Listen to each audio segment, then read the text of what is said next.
Hello, ladies and gentle ladies. Welcome back to another Industria development stream. And today, I put in the title that we're going to be working on the arc furnace, but I actually don't think we are going to be working on the arc furnace today, because I think we're done with the arc furnace.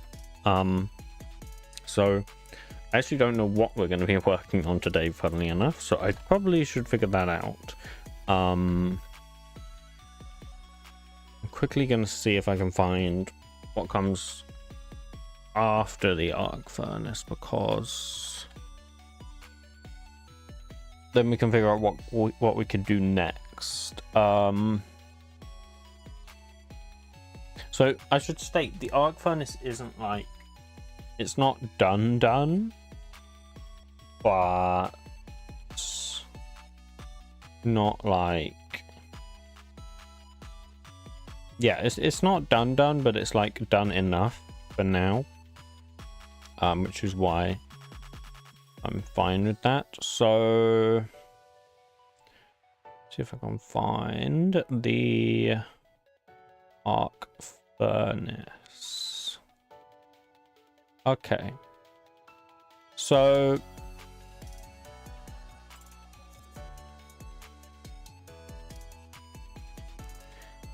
okay.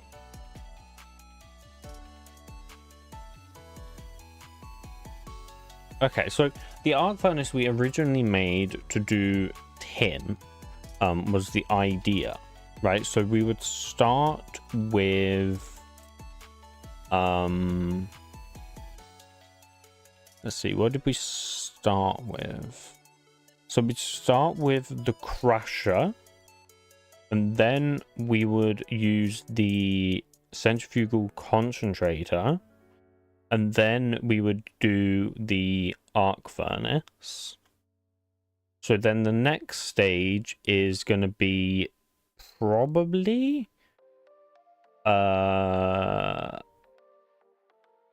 oh wait, no, 1 second. Okay, I've gotten this a little bit confused. So we start with the crusher, then we go the shaking table, then the centrifugal concentrator,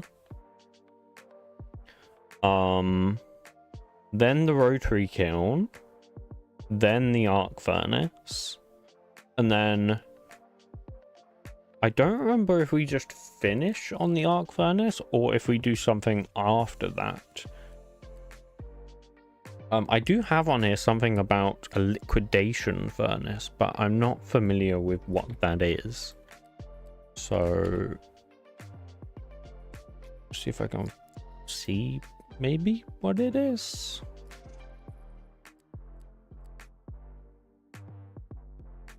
Okay, I see.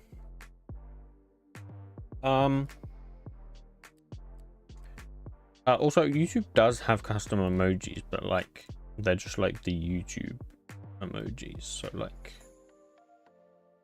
pardon me, they're all really wacky. Like game over.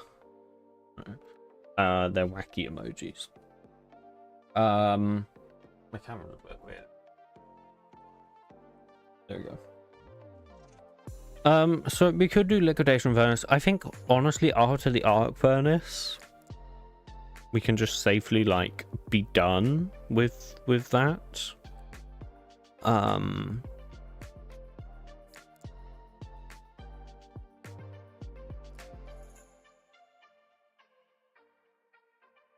Wait, maybe not. Yeah, we can be done after the arc furnace. So in that case we're kind of done with like tin at this point. Now at some point we need to go to multi-loader. Just don't know that I want to do that yet. I'm holding off on it quite a bit. So we could do something else. I mean, there's lots of processes we can do. of course, like for all the different metals and whatnot. If you go into item minutes, or no, block minutes. Okay, so you're seeing here basically these are all the ores we have.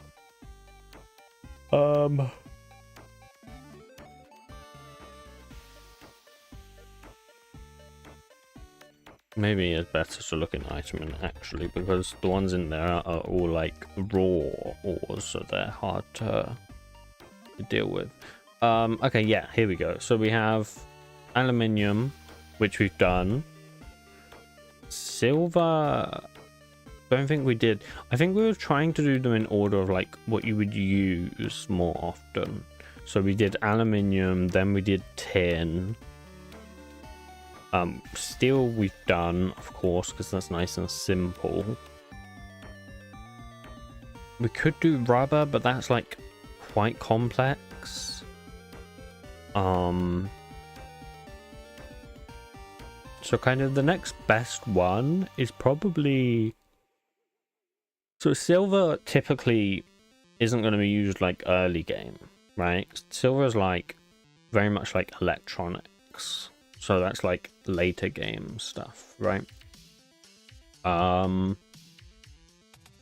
Titanium, kind of similar. Like titanium is just like very strong, so not going to be using that early game. Zinc, I'll be honest, I don't know much about zinc, but I don't think it's incredibly useful.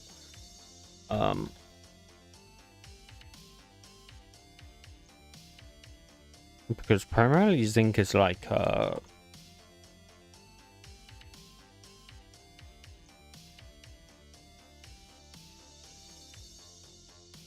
yeah, here you go. So zinc is primarily used for galvanizing steel, which is just to prevent corrosion, which we wouldn't have.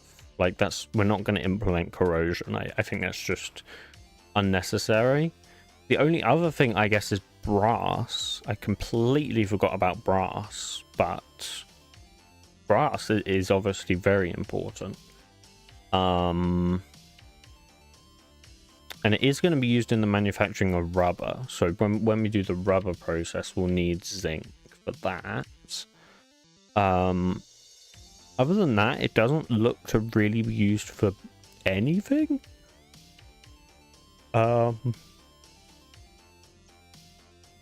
Yeah, like there's some random things like die casting. Like who cares? Some paints and agricultural stuff. It's needed in zinc ion batteries, but like that's so obscure. You're never gonna have zinc ion batteries, right?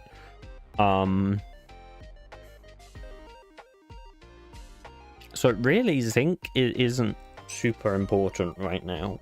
That's more of like zinc, at least I imagine, to be like a side quest, if you will, of the mod. Like you wouldn't go and get zinc to build the next machine. You would just have it as like a side process or something. Painting blocks could be cool, yeah, but it's just not like important, which is why I think we'll hold off on that. Cobalt is just way too complicated. Cobalt is very much that end game material, so we don't have to worry about that. Lithium is going to be very important, because obviously we're going to have like lithium ion batteries, or just they'll just probably just be called batteries. I'm not going to call them lithium well, maybe I will call them lithium batteries. I don't know, I haven't really decided yet.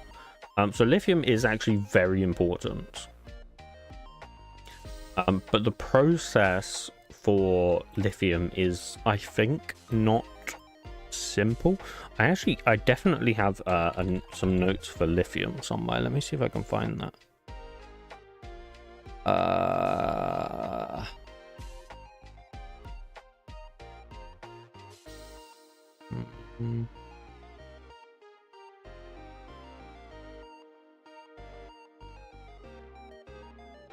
here we go.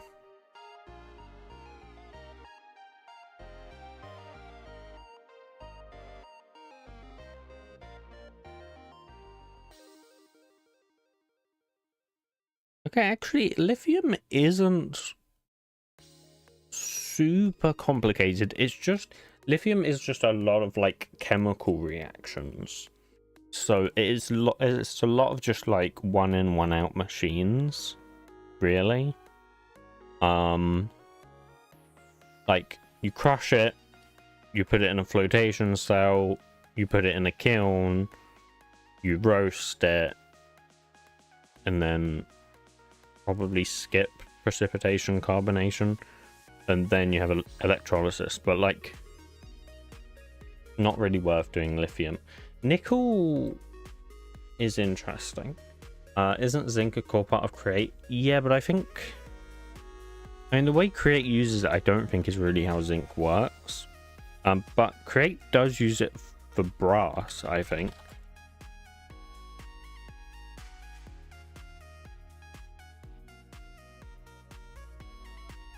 Okay, how do I, yeah, there you go.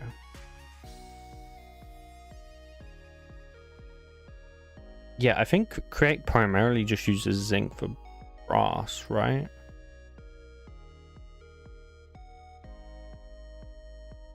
Oh, but Create also uses it for andesite alloy, right? Which obviously isn't like a real thing. That's just something they've made up.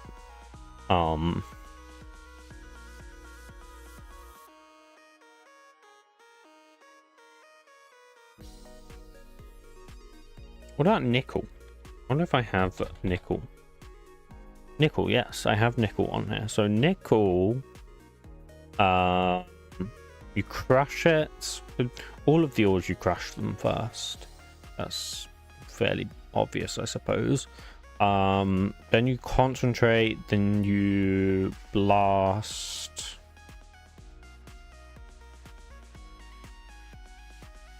Yeah, and that gets you the matte, and then okay, and then you get some slag from converting. I don't know, man. Would you make it so you can create add-ons for Industria? Like if someone wanted to add a bunch of battery types based on different materials. I mean, sure, but there's nothing stopping them from doing that, like, now. Like, Create doesn't have anything special about it that allows people to do that. It's just any other mod, you know? There's nothing special about Create there.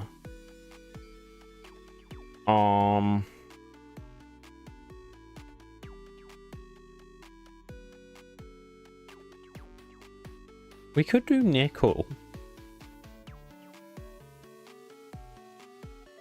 Only thing is,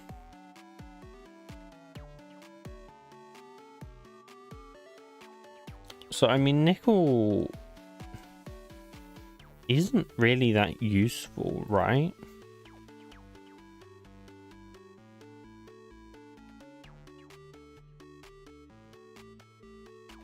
Would you let people make a PR for that kind of thing? Sure, I'd probably let people have a PR for that, yeah. You can make a basic battery of nickel. Sure, I mean, nickel is one of those things where, like, it doesn't really have a use in, like, the process to get anything else. Like, nickel is one of those things where it basically lives as, like, a consumer thing in the real world, I'm talking about, by the way. Like, it's just not really used in things, I don't think.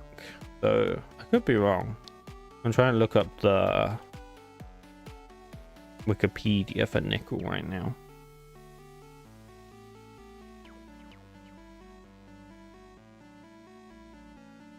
Interesting. Nickel has some, like, weird uses. I mean, like, yeah, nickel is used in stainless steel, right? Because nickel is good anti-rust, but once again, it's one of those things where, like, we don't really care about anti-rust. We're not going to have rusting. I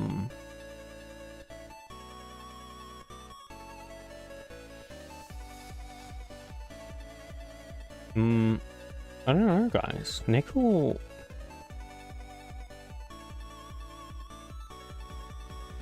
And I can show you guys the Wikipedia page for this, but it's like very... Let me bring up it on stream. Here you go. So like, if I go applications, so global use of nickel is currently 68% in stainless steel, 10% in non-ferrous alloys, 9% in electroplating. So like, it's like not really used. 4% is mainly in batteries. So like, even when it comes to batteries, you're not using nickel typically. So bind it in the cemented tungsten carbide.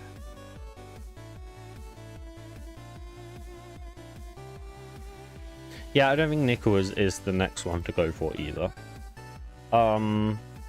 Iridium, that's very end game. Silicon is like mid game, right? Because that's very like electronics stuff. And I'd say like we'll have like an electronic age, I suppose, which would be like mid game. So like silicon's mid game. Tin, we've done tin. Well, done tin. Yeah, I mean, the best I can see is either rubber or sulfur. Sulfur is obviously extremely important because that's how you get sulfuric acid.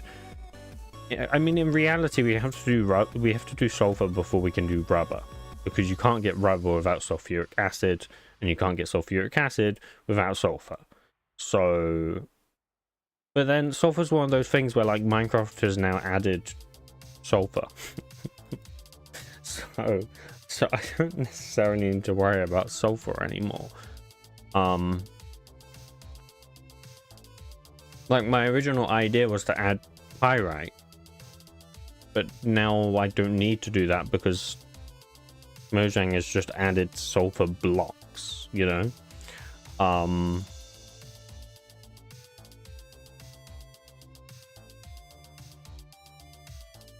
mean, maybe I'll keep pyrite anyways, but like I don't know. I don't know what to do about sulfur, I'll be honest, guys. It's one of those things where it gets a little bit complicated. I mean, I'm not in a version right now where I have sulfur cubes. I'm not in the snapshots, so you know, but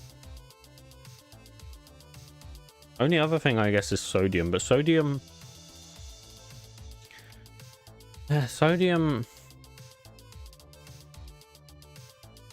a hard one because you don't typically get sodium metal, or like you can, like you typically wouldn't make sodium hydroxide from sodium metal. You would get it from something else. Pyrite would be a cool building block, specifically if you make crystals like amethyst. Maybe? I don't remember how I did pyrite. I think it's just an ore.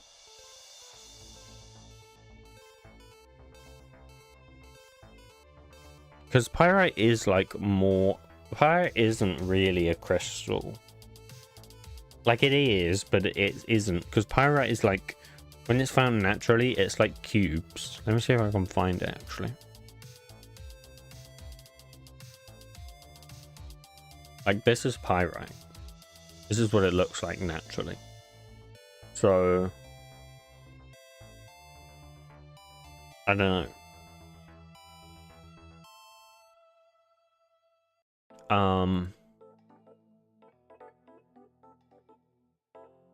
I mean, honestly, guys, like, we don't actually have to go down any of these routes today. We can start with something completely different. Like, one of the big things we need to do at some point is fractional distillation. because we can't currently process crude oil, and that's like one of the most important things in the entire mod. So I mean, that's certainly something we could do. To do that, I will probably completely just like delete the existing fractional distillation stuff, and we'll start from scratch, because it's not really like, it's fine, but I don't like the way I originally wanted to do that. I mean, either that or rubber. Like, things about rubber is one of those things where like it's very complicated. I wonder if I can find actually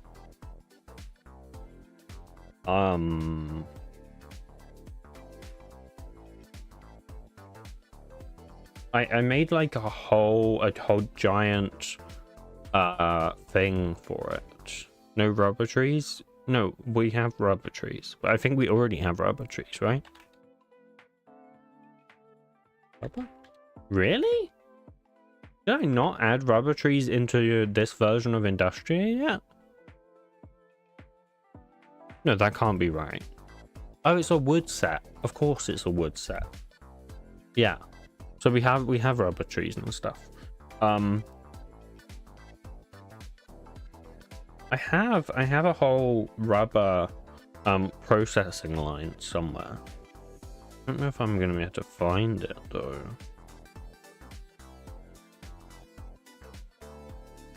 Are you going for accuracy? Yeah, kind of. I'm going for like semi-accurate. What I'm aiming for is more accurate than Mechanism, but less accurate than GregTech. That's the plan. Because I think GregTech is a little bit too much, and Mechanism is a little bit too less. But I can't find it. I have it somewhere, but the thing is, I don't know what it's called. That's the problem. I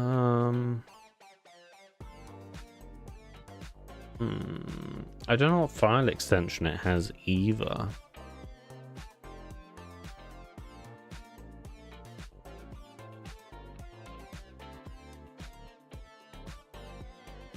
I don't even know what I made it with, actually. What's the freaking thing called where you have flow diagrams? Diagrams.net, right? Draw.io, that's it.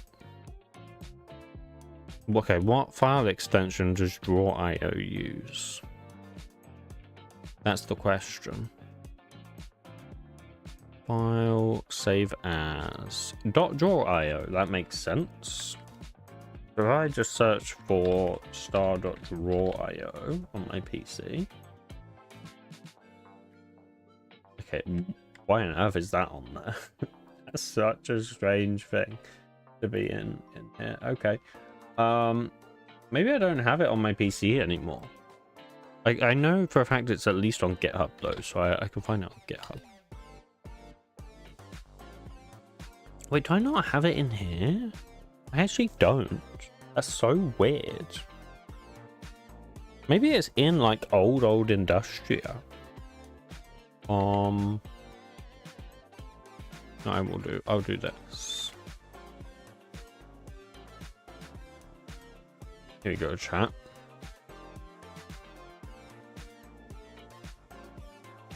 So let's see if we can find. I'm looking for either old Industria or dirty chemistry, but whatever comes up first will do, because it'll be in one of them.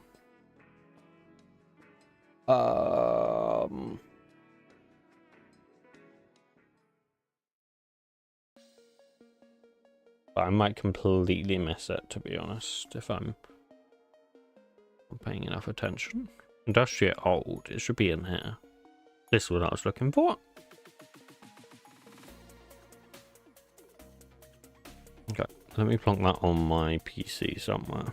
I'll just put it on my desktop for now, sure. Okay. So now if I go draw IO,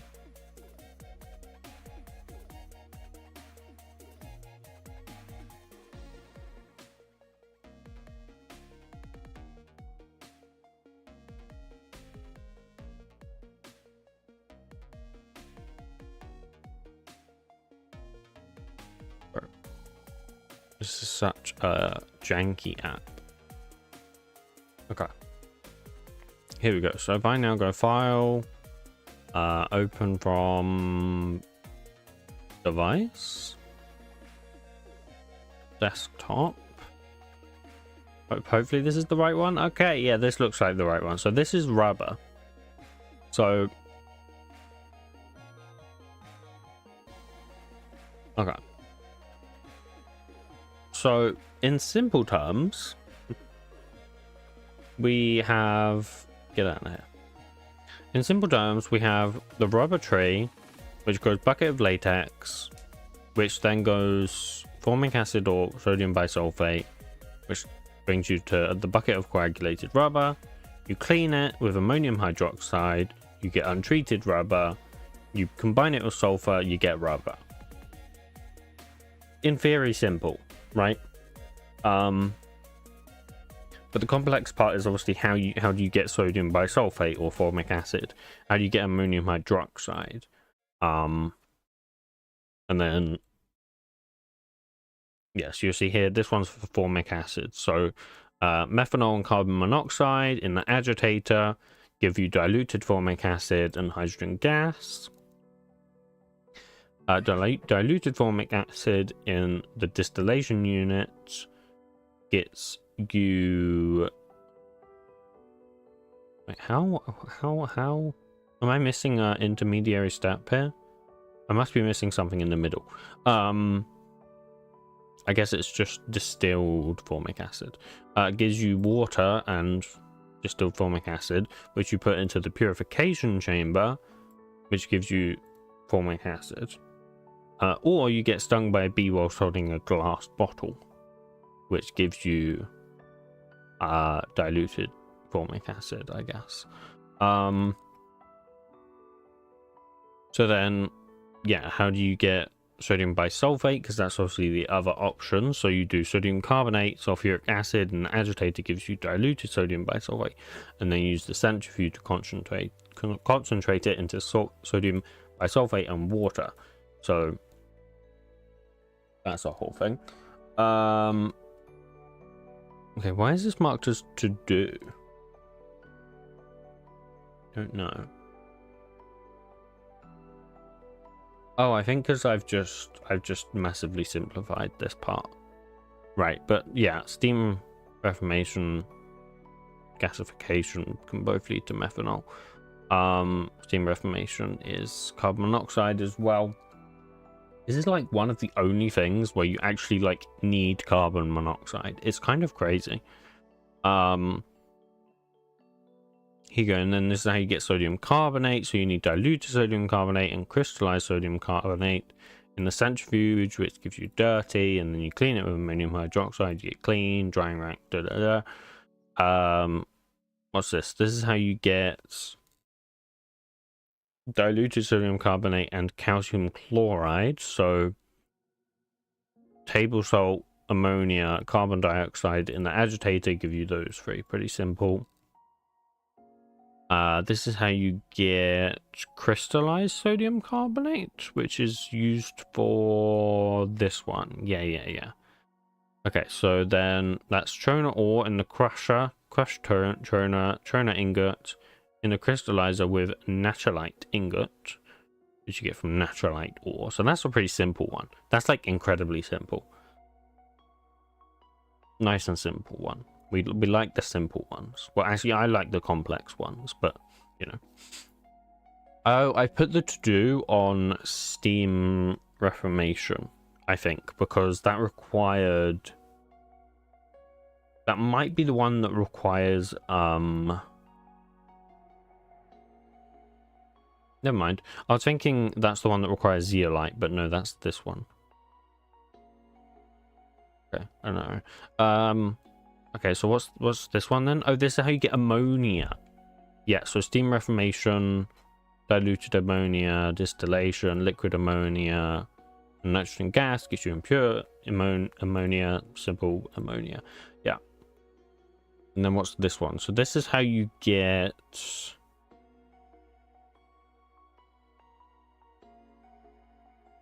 carbon dioxide? Yeah.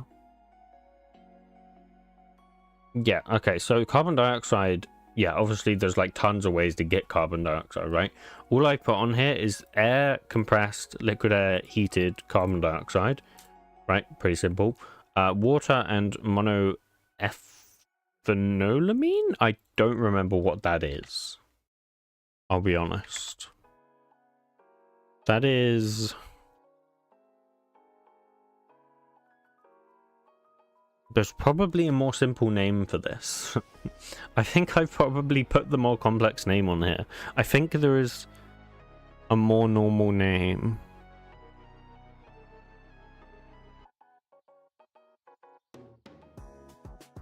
Oh, ethanolamine.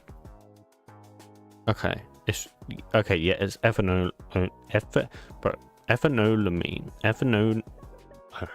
Whatever. That and water gives you dissolved carbon dioxide, I guess. Oh no, dissolved in water. Right, so monoethanolamine dissolved in water gets you carbon dioxide. Extracting from the air would be cool. Yeah, that's this one. But yeah, that's energy intensive. So like you don't really want to do that one, right? You got zeolite and activated charcoal, which gives you that, but that's not really ideal. Easiest one in reality is these two though. So you just burn fossil fuels, obviously just gives you carbon dioxide, everyone knows this, right? Or you got fermentation of sugar, which gives you carbon dioxide as well.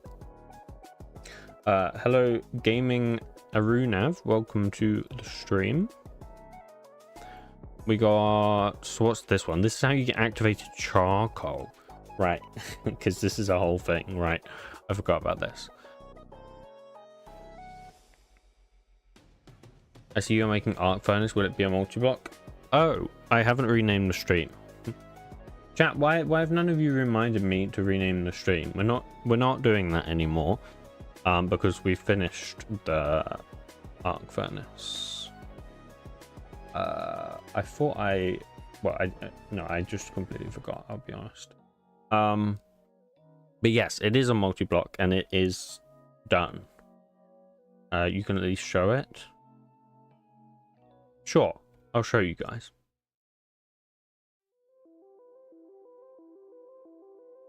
Just give it a run.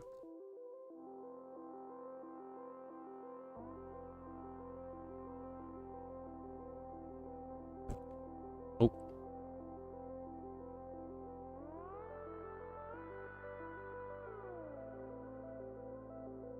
And meanwhile, I'm doing that, I'm going to edit the stream title because that's not accurate. But this is going to take a minute to launch because I haven't launched it in a while. Okay, edit. I think we're going to do... I'm comfortable in doing rubber processing today. Rubber processing. So we'll do that. There we go. Any picture of the arc furnace? Yeah, if the game is loading, man, come on. I can't speed it up. I thought we were doing oil distillation. We could. I mean, it's either between oil distillation or rubber. Those are basically, I think, the best options we can do. I think rubber is just more interesting though. Like oil distillation is like, it is just kind of a single machine. It is just the distillation tower. Like that's it. And The reason we haven't done oil distillation yet, by the way, guys, is because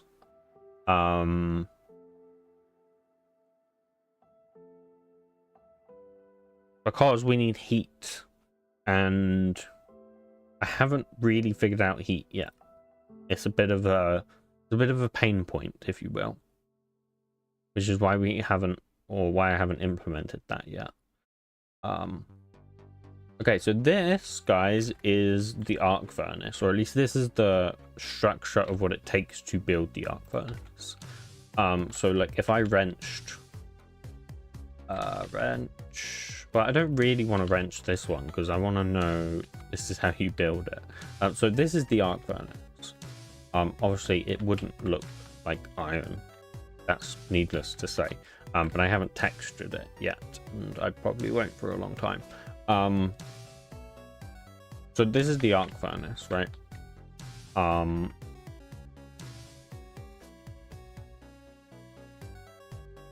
yeah, you're just switch between blasting, alloying, and recycling, right? Which yeah, this needs some work. I need to come up with a better way to do this. I think what I'm gonna do in the long term is I'm gonna have tabs on the side, and it'll bring out like an extra panel, and then you can like configure the mode in there. I think that'd be better, because otherwise I can't fit everything inside this UI. Like it's not really feasible, right? So if I just had a tab on the side where I could just open it out and do that.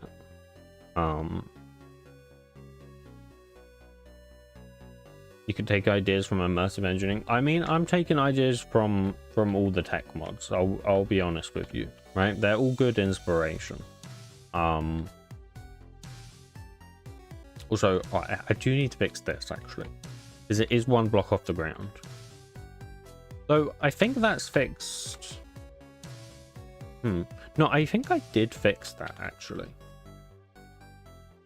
Yeah, I think this is just an old one, so it hasn't like updated. But like if I wrenched this one, I think it would. I just don't want to do that because then I'll lose this structure and I have to build it again. And I don't want to have to do that. Because it's a little bit complicated to build, as you can see. What's that mod that add augments? You mean oh my god, what is that mod called? I know exactly the one you mean. Integrated dynamics? Is that what it's called? I think that's what it's called, right? No, never mind, not that one. I don't think. No, what's the mod called? It's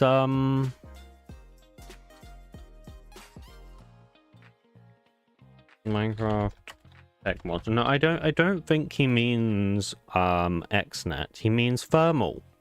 That's it. The thermal series. That's the one he's talking about. I'm sure that's the one he's talking about. Because thermal basically has that, right? It has the tabs on the side, where you like configure the machine and stuff. I mean, Mechanism kind of has that, right? Mechanism kind of has it where, I mean, I don't think you configure them. Wait. I don't know. Honestly, guys, I haven't played modded in a very long time. I literally haven't played modded in like a year at least. What are those blocks, black and white? Do you mean steel? I'm guessing is the one you mean. These are blocks of steel. So this is a very expensive structure to build, by the way, but like it's an arc furnace, so that's not surprising.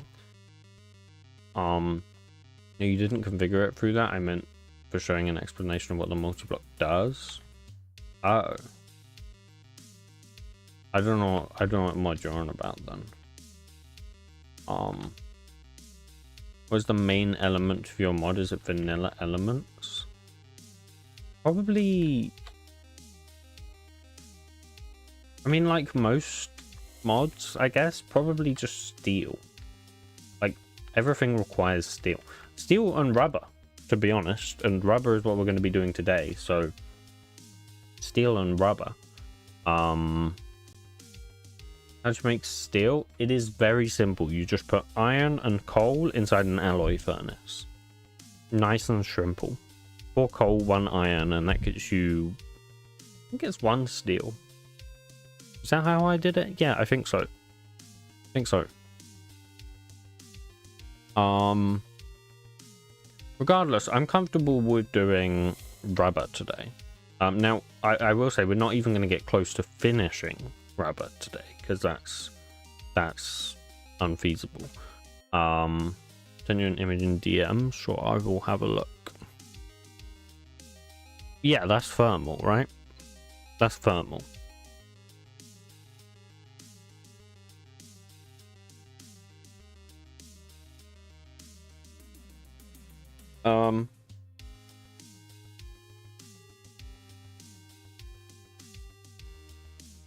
Do you know who made Greg Tech? Yeah, Greg. Greg made it, right? I actually don't know his name. I think he is called Greg, though. My means the eye on the left is like saying what the mod does. Oh. Oh, I see what you mean. Yeah, maybe. Maybe I'll do something like that. I don't know. We need Brian Tech. Oh, it's a terrible name. Greg Tech works, but like if anyone tries to repeat that like idea, it just won't work. Regardless, guys, I'm not gonna go through the rest of this, but like I'm just briefly gonna scroll down here. Usually it's quite long. So like in theory we have to do all of this today. Or not all of this today, but like we have to do something in this today. So rubber tree done. Tree tap, I think, done.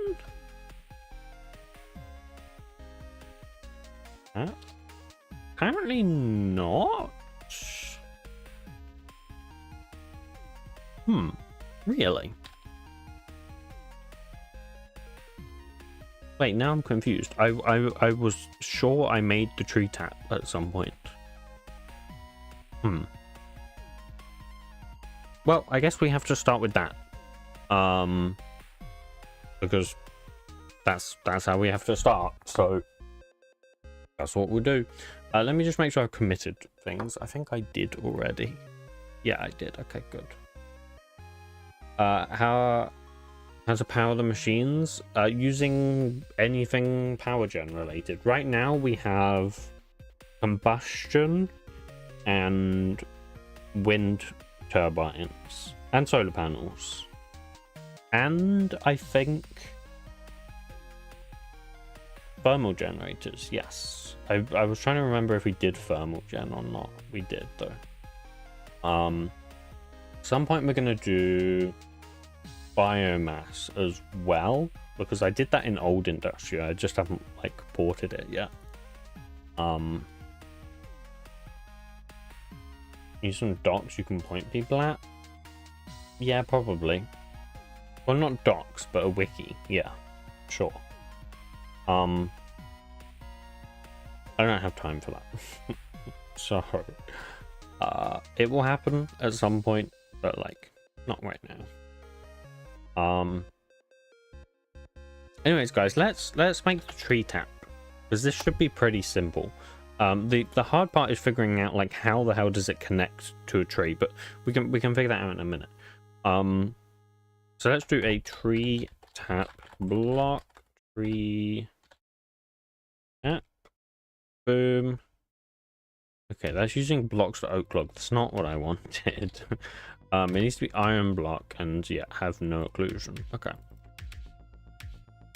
Let's do that. So let's go in here, new class, tree tap block, extends, Industria block. Now, question, does this need to be a block entity? I would say yes, because it's going to have a renderer. So yes, it does. What GUI system do you use for Railroad? Railroad uses JavaFX. Okay, we just want horizontal, right? So let's do has horizontal facing. Do we want anything else?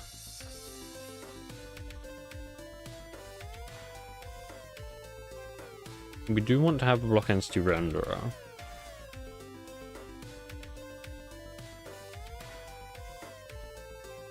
If Railroad became really popular, would you consider switching? No. Why would I do that? If it became really popular, even more reason to not consider switching. Then it's even more work to do it. I don't see why I would ever switch. There isn't any reason to do that. Switching is like objectively more work than there is benefit. And if anyone disagrees with me on that, I'm telling you, you're wrong. And that is like end of conversation. Like the benefit of switching would be nothing. Like there isn't a benefit of switching, guys. There's no benefit to switching. Are there not more features you get from other UI frameworks? Sure, but not stuff we haven't already implemented.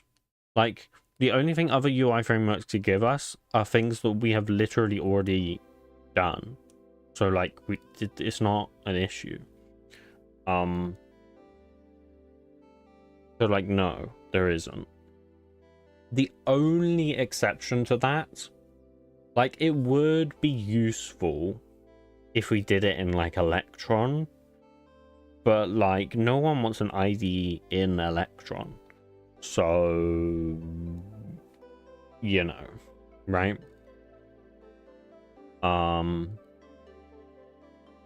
Should tick. Yes, we want should tick.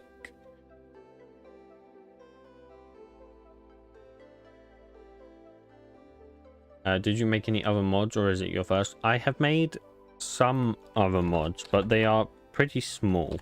A lot of them I did as commissions rather than like mods I wanted to make per se. But there are exceptions to those.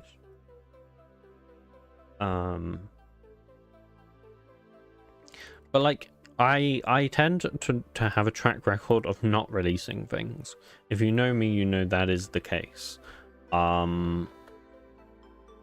Usually because I just find a different project I would much prefer to work on. But right now, I'm like comfortably sitting with like 4 projects I'm working on, and I don't see myself not working on any of them anytime soon. Like the projects I'm working on right now, so we've got Railroad, of course. We've got Industria, of course. Then we have Turtybot. If you're in my server, you know Turtybot. Turtybot is like kind of done, but like not done enough that I'm not working on it, so I'm still working on that. And then I'm also working on a receipt scanner in the rest of the time. So that's like the 4 things I'm working on. I don't honestly like have anything else even planned at the moment, I don't think.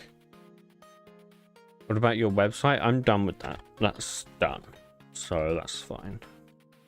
Well, it's not done, but like, have I done this the wrong way around? I think I've done this the wrong way around. Yeah, I have. It's not done, but like it's done enough that like I don't have to worry about it anymore. So I'm happy with that.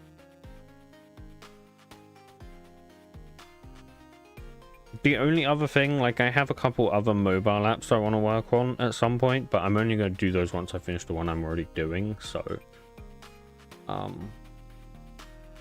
where to find rubber trees and which biome?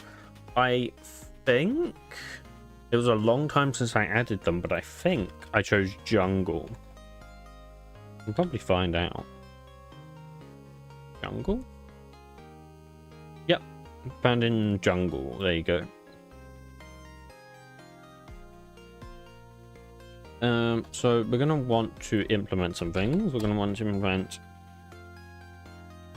tickable block entity. I think actually a syncable tickable block entity. And I think that's it. Like, we don't particularly need to implement anything crazy here. Are those trees going to be early games you get like oil to rubber stuff? So at least what I think I'm gonna do, I don't know, to be honest. Like, rubber, the only way to get rubber is just through rubber trees. Like, you can't get like rubber, that's just rubber. Like, rubber is just tree sap, basically. There isn't another way to make rubber in the real world, I'm talking about, by the way. So like, I'm not gonna add another way. And you may think, okay, how do I automate that then? But don't worry about that, because there will be ways to like automate planting of trees, and there will be ways to automate chopping down trees, and there will be ways to automate this block, basically. I'm thinking of synthetic rubber. Synthetic rubber, like synthetic rubber isn't really a thing. Like, it is, but it's like useless. Like, if you Google synthetic rubber, it's not really used.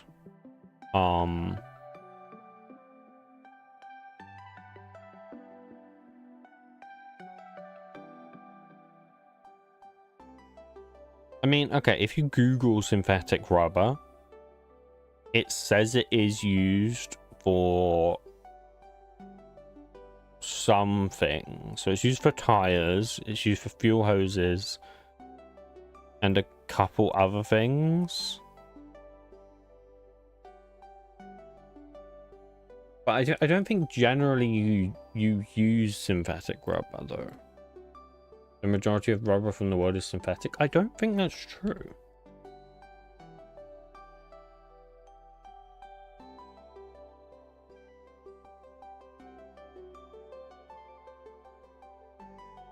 I'm pretty sure that's not true. Because normal rubber is like significantly more elastic. And like, it has much higher resistance, normal rubber.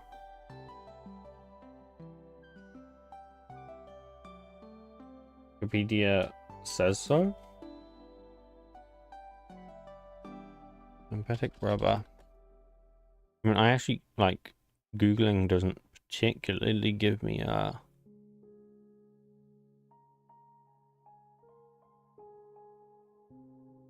Ah, here you go.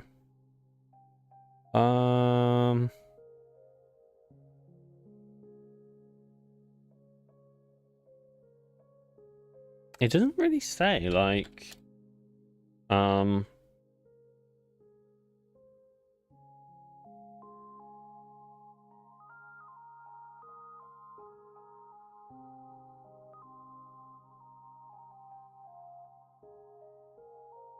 okay, I've asked Gemini. Let's see what Gemini says.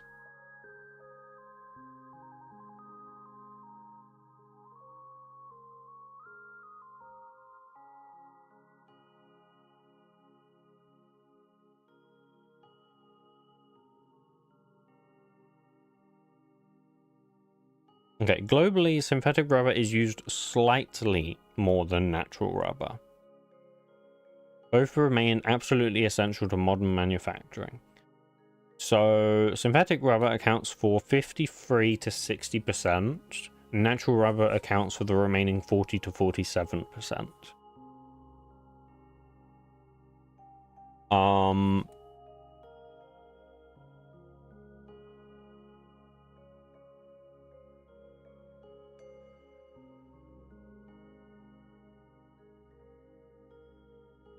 Yeah, because like natural rabbit is just stronger, but like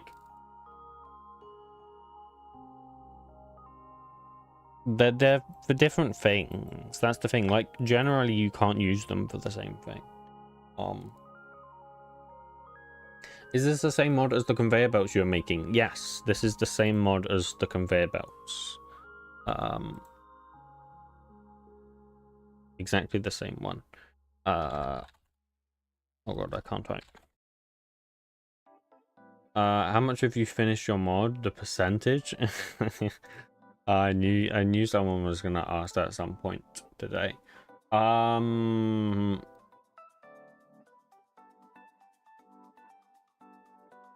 I mean, okay, it depends what you consider finished. Like, for the mod to be finished, if we're talking finished, like nothing else to work on, then like 1%. If we're talking like playable, then maybe 20%? Maybe? I mean, it's hard to say. Like, it's really hard to determine, to be honest. I feel like you've done a lot. Kind of. I mean, the thing is with Industria is like, no matter how far I get, I am still a little bit of a hurdle, which is textures. So until I can find a solution to that problem, like we still have a pretty major issue otherwise.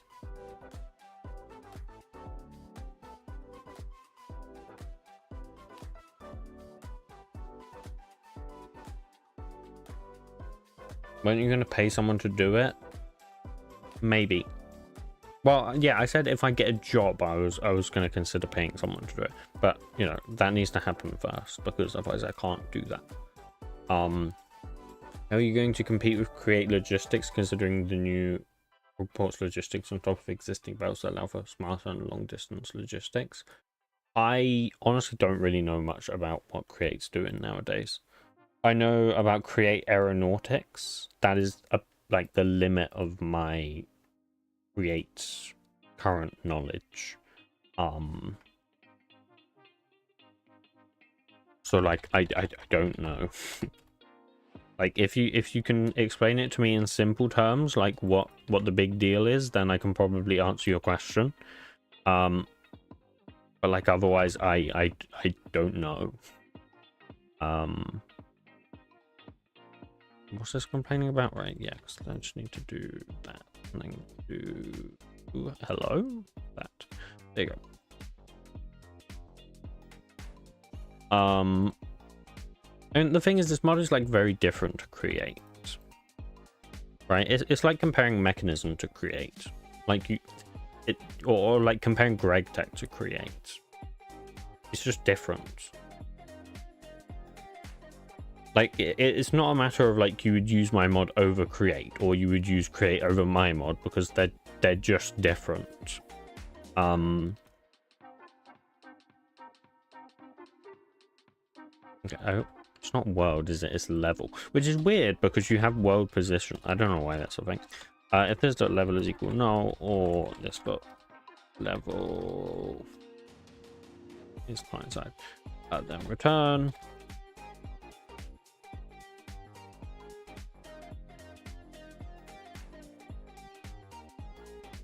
Yes, it is different machine mechanics, but the logistics are common. Yeah, I see what you mean. Like you're transporting items either way, right? Okay, my question to you is like, what actually, like, because Create has conveyor belts, right? I know they have conveyor belts, and I know they have those grabby arm things that grab things off the conveyor belts.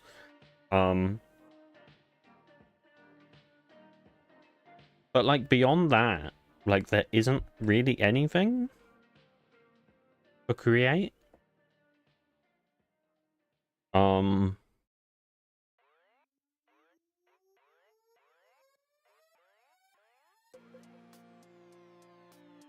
I mean, I don't know. Even I don't know. And most use frog ports now. I don't know what frog ports are. Like, you're gonna have to explain what frog ports are to me, otherwise I can't help you here.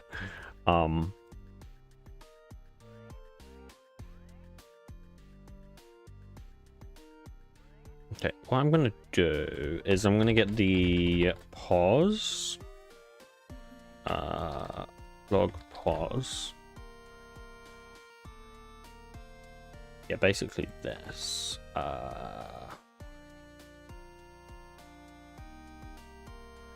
Get state. This just needs to be block properties dot no, it's not that. It's block state properties dot horizontal pacing. It's hard to explain without showing a video or reading wiki. Okay, let's have a look, guys.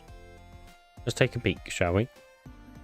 Create frog port.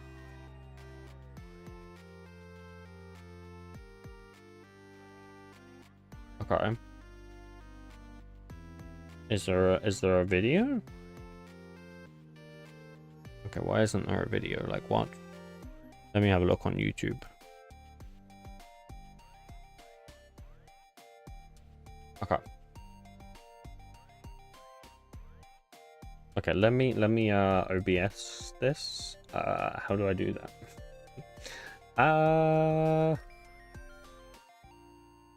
Yeah, I know what I can do. I can do this, and then I can do this, and then I can do this, do that.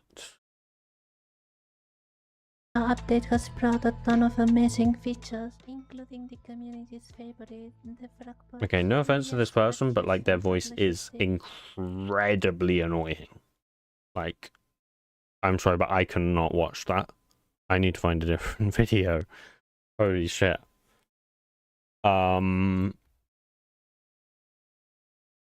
Let's find a different video. 1 second. I'm gonna do a Google search to find a different video.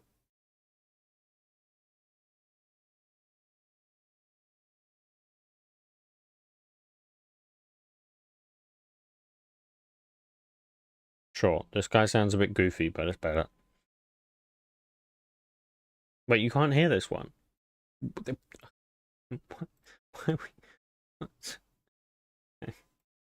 Why Many did other do that? additional components. In this video, we will be going over two different methods that utilize these components to allow you to easily link your create chop machines together under a single chop, network. please. Method 1 is factory gauge based automation, where automation is done exclusively through factory gauges, which is the most practical method for more tedious automations like making gearboxes, deployers, drills. This approach is much more practical when automating items in bulk. Before we start diving into these two methods of linking your networks, we first need to machines. We will start with the link series system, since this one is the easiest to understand. In order to use this method, you're first going to need an output and input frog port / packager setup like this. Okay. Packager 1 is going to have a restocker on it, which requests What is that? sent over into the adjacent storage. Packager 2 is going to contain the items that have been processed. A stock link can be seen on the side of the packager, which tells the rest of the network the number of items in the storage that the packager is connected to. Okay, so it's wireless transportation? Link to the rest of your Am I network. understanding correctly? Stock links or factory gauges that is already part of your network before placing them down. Now that we've had a basic overview of this method, let's further break this down by running through an example of putting this system to use. For this example, we will fully be automating iron ingots with the use of 3 machines I've made from this link series system, which is perfectly suited for this type Oh, okay. I think I get it. So the thing is like a frog. So it grabs the packages off the thing and pulls them in. Right? So it is wireless, basically. Right? Am I understanding correctly?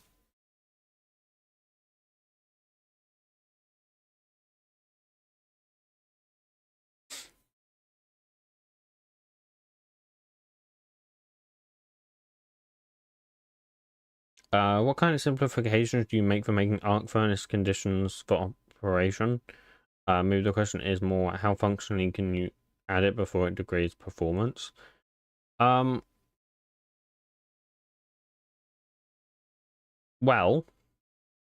I mean, the arc furnace isn't like... So, it's not gonna be perfectly realistic, right? Unfortunately, as much as I would love to make this mod like perfectly just be like the real world, that's not viable, right? And so I have just had to settle with a middle ground, right? So the mod has a middle ground, and the middle ground is in between Mechanism and Greg Tech, right? That's a good middle ground, I think. So that's like the best way to do it. So the arc furnace isn't really realistic. Basically, I mean, it takes. You know, shall I show you guys how the arc furnace actually works? Maybe that's a good thing to do. Because I've shown you guys the arc furnace, but I didn't show you how it works. Let me run this and I'll show you how it works, because that will help.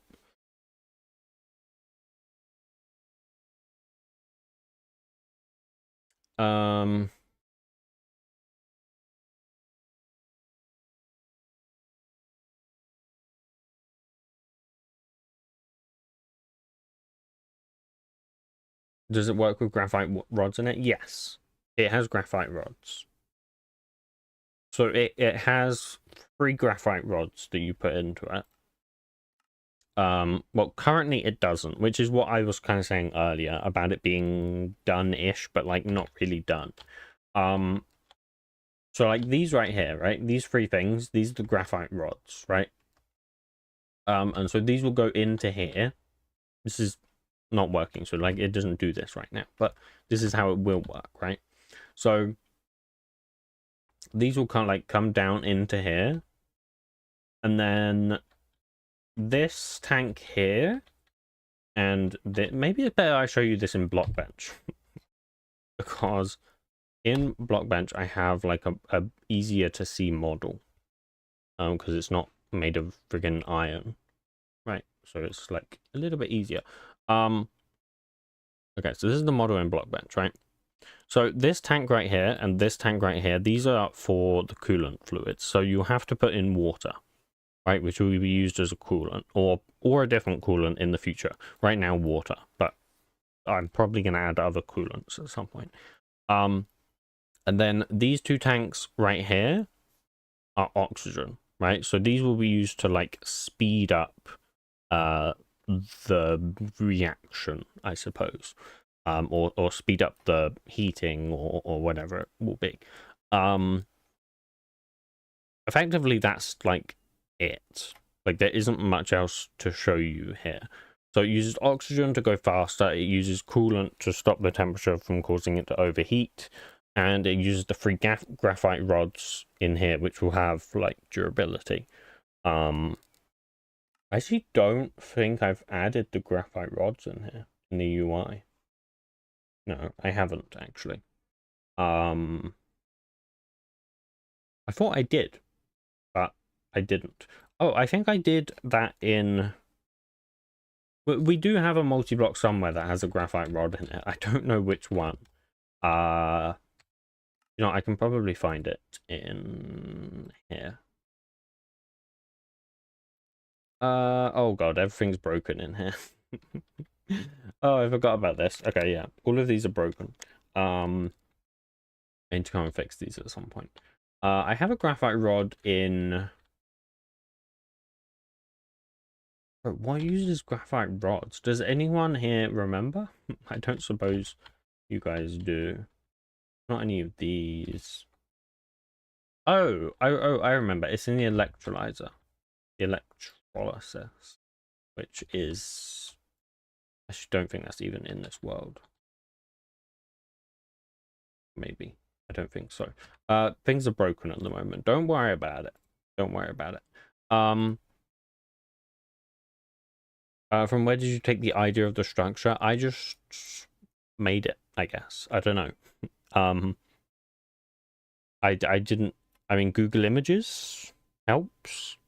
I will admit AI helps, like in giving like a rough outline of where things roughly should be.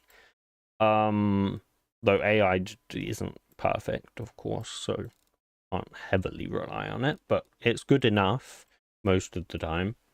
The reason I asked this is because I'm trying to make a Minecraft mod and I'm trying to determine how much I can add before it bites into performance. Well, it generally depends on, like, it just depends. You know, like, you can get away with a lot more than you might think you can, because if you're smart about how you do it, then it can work, right? Hello, Wide. Welcome to the stream. I like the model in terms of oxygen. Just make sure when you say adding oxygen increases speed, you mean by increasing the temperature. Yeah. Increasing the temperature, yeah. Yeah. Not like literally. I mean, it does increase the speed because obviously the increasing the temperature increases the speed, but like, yeah, it's not like just increasing the speed. Of course, yeah.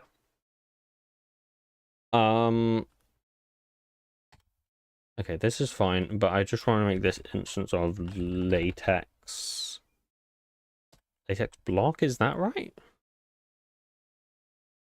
Yeah. I feel like I've already done this. I feel like I'm repeating myself. Have I really not done anything like this? I'm very suspicious of this. Because I feel like I've coded this exact thing before. I probably have, I guess. It just in like one of the old versions of Industria. Because like what does this do? Tick latex, set block. Alright, so that just makes it like decrease over time. Sure, I might remove that. I don't know. But yeah, okay, this is fine. Let's call this latex block, and then I think I can do. Okay, so I can do with random latex, but I don't have a way to just set the latex. That's incredibly unfortunate.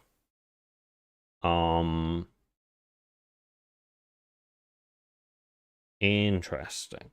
Let's have a default. Okay, let's have that. Not what I was looking for. Oh, pardon me.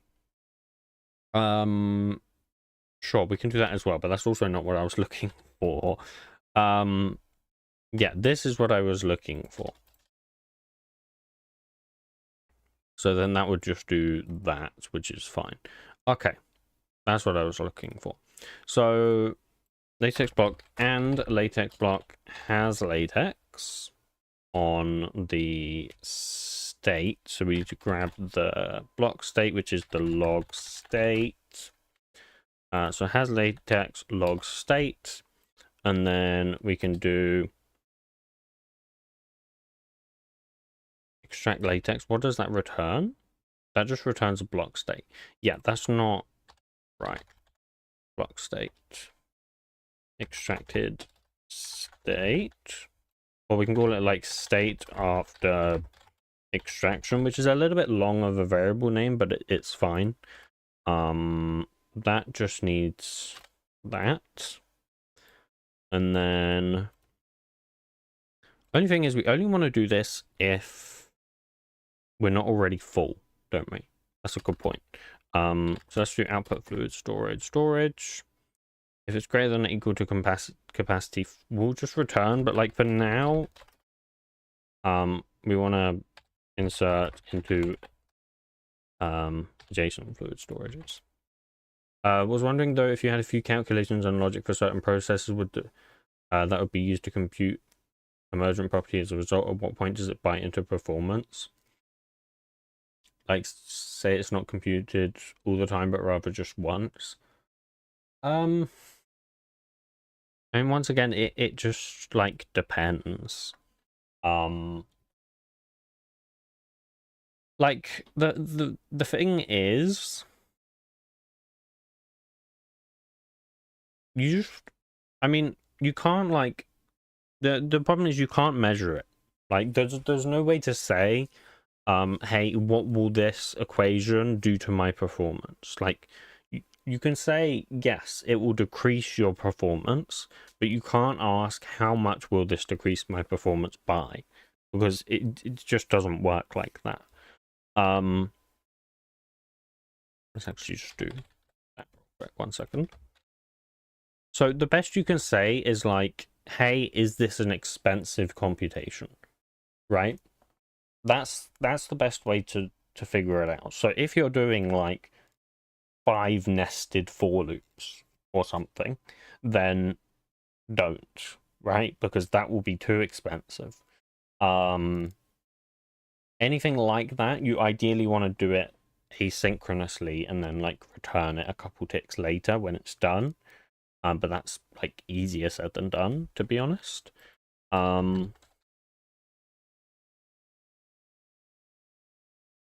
So yeah, I mean, I don't really know what to tell you, because you can't quite figure out exactly how much performance it's gonna hit. That's just a matter of like trying it and see what happens. I mean, the thing is, unless you're doing something crazy, you're not really gonna cause performance problems, right? Like, maybe I just code everything well, I don't know, but nothing in Industria so far has caused any lag whatsoever, right? And we have entire conveyor networks, we have entire pipe networks, we have all these machines, I can run them all at once, and I don't get any frame drop whatsoever. So take that, and I guess, you know, go from there.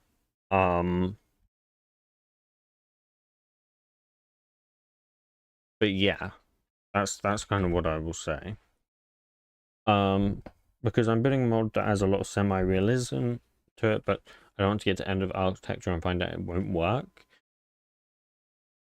I mean, I don't really know what to say to you, to be honest. Because it is just a matter of trying. Like, there isn't a way to figure it out before you do it. I mean, you can always optimize after the fact. Like, consider it this way: there isn't like, there's always a way to optimize. Always. And when I say always, I mean always. Like, there always is. There isn't like a, you know, there isn't a scenario where you can't optimize. You can always optimize. It doesn't matter how, I mean, unless you're talking like, you're at the level of like bit shifting, right? If you're like, okay, I can bit shift. I'm going to bit shift instead of divide, which, by the way, is completely pointless because the compiler strips it out anyways. But like, that's the best you can do, you know? But like, if you're getting down to that level, I think you have bigger problems to worry about. What am I doing? I am doing plus equals. When you say bit shift, what do you mean by that? Okay, like for example, if I do int my number is equal 10, right? Say I want to divide this number by 2. I could obviously do my number is equal my number divided by 2, right? But I could also do my number is equal my number.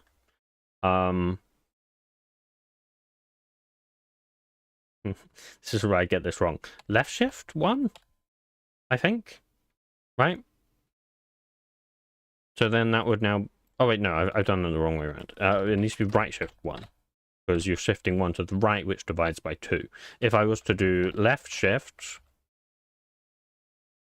2, that would, no, left shift 1 would times by 2. If I did left shift 2, that would be, as it says, 40. You could do 3 as well, which would multiply by 8. That kind of thing. Like, that's more efficient than doing my number divided by 2, or my number times 2. But the thing is, in Java, that's not actually the case because the compiler massively optimizes it anyways. So like it's a moot point. Okay,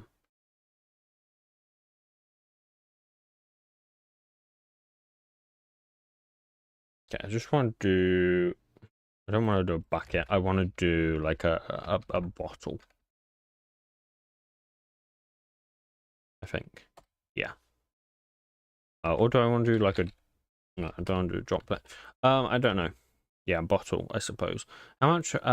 Let's see. How much does a latex block have? 5. Chat was 81 divided by 5.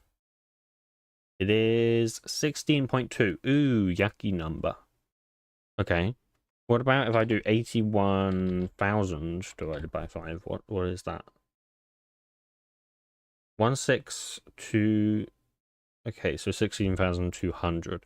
Do any of these equal 16,200? No.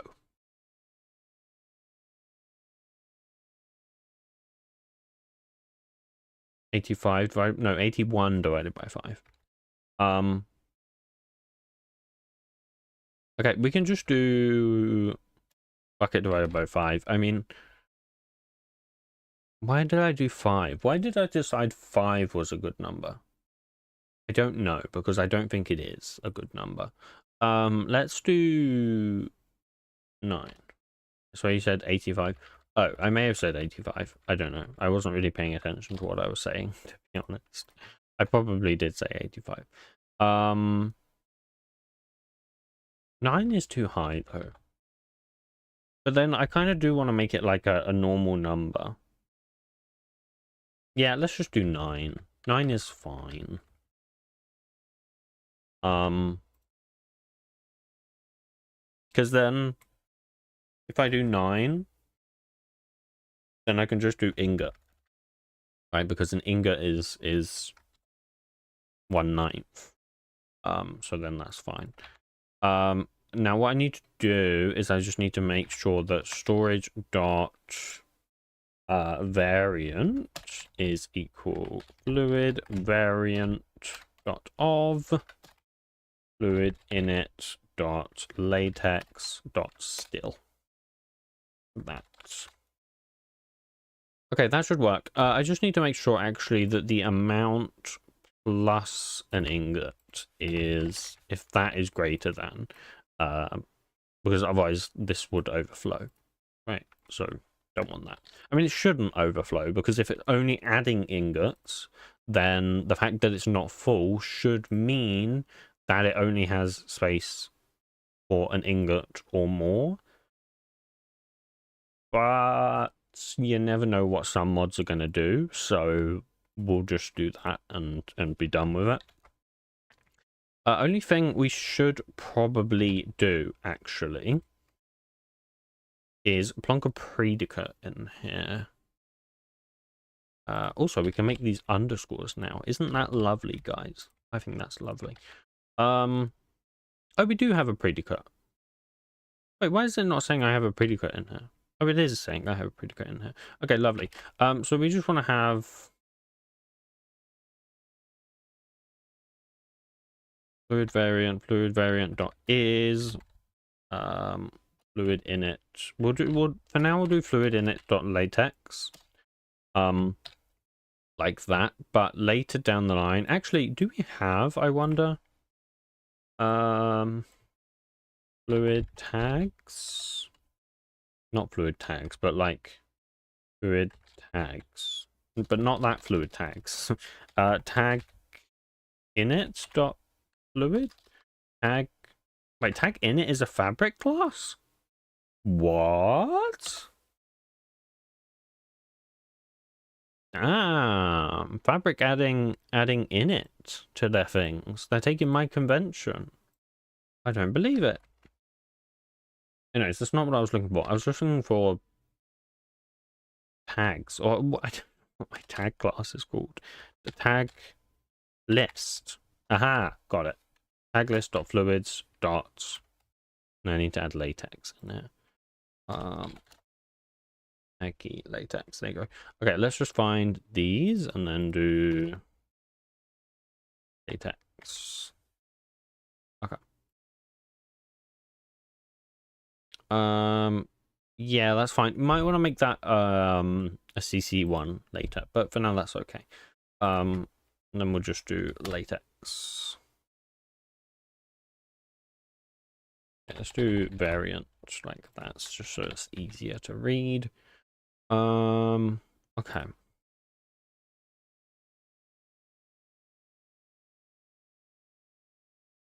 Okay, that's fine.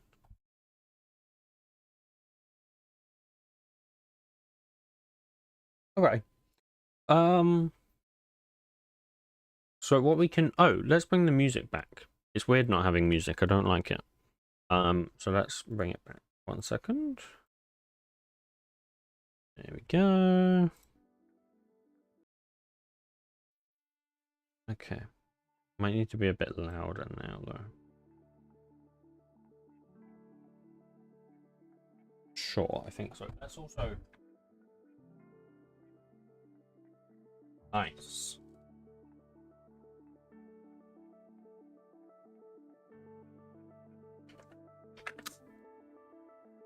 All right. So, are we done?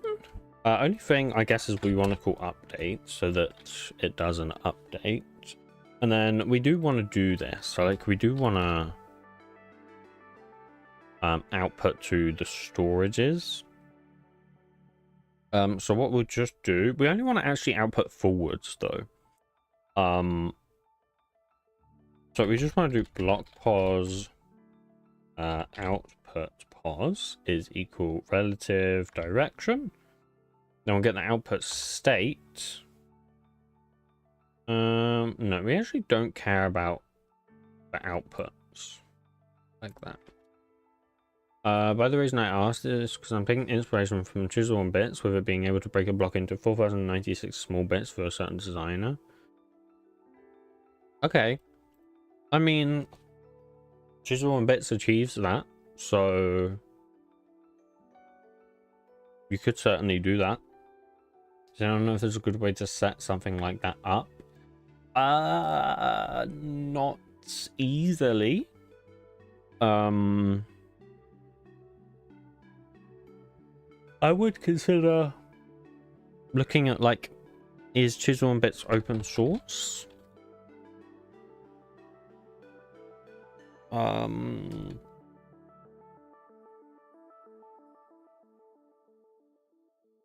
It is.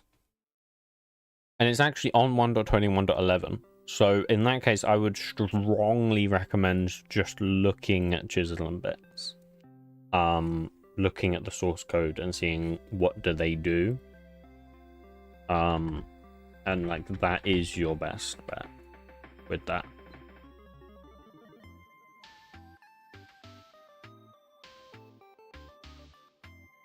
Do this actually. Do all 3 occurrences and then we can replace the spacing like that.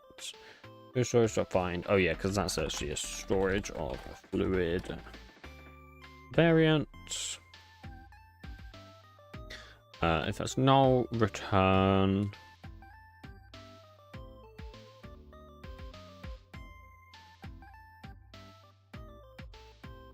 Actually, we just want to return here. Now that I think about it, because we want to do that regardless, right? So if what we want to do is if storage not resource blank, then we just want to do this. And if output storage is not equal null, then we want to do this. And then, yeah, basically that. But we want to do a transaction. So we want to do try transaction is equal to transaction open outer. And do storage to extract ingot accept, so that inserts it into the output. Yeah, that should be fine. And if accepted is greater than 0, commit. Nice. And then I don't think we need to update, but I'm going to update anyways. Shouldn't really matter because it'll just mark it dirty anyways. So that's fine. And then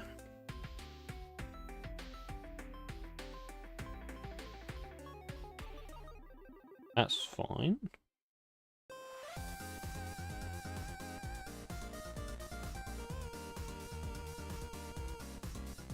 Only thing is that will extract an ingot regardless, right?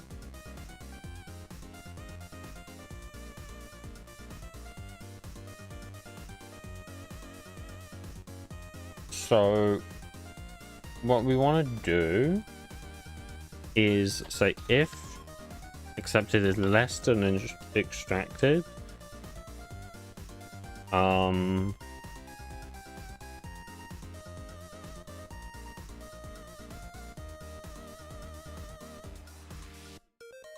no, I know what we'll do. We'll do long amount to extract, which will be the minimum between the storage amount and an ingot. And then we can just do that. And then if accepted is less than extracted, then we can add that back.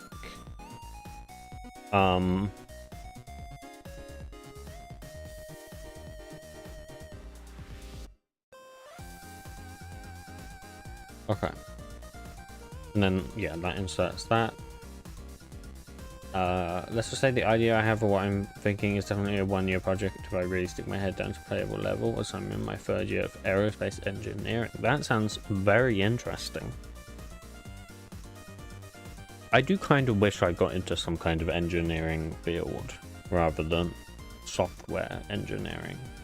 Just because I think it'd be more interesting.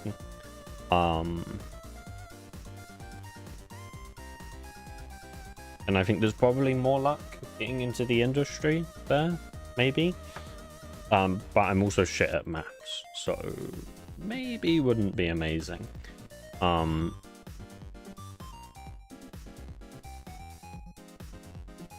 it sounds cool. So I wish I got into chemical engineering. That would be my ideal, I think. Okay, so this is like everything, to be honest. I think this is the entire block. Now, we do need to make sure it can only survive when it's attached to a log. So I don't think can survive is the method we want. But we have can exist at. Aha. Okay.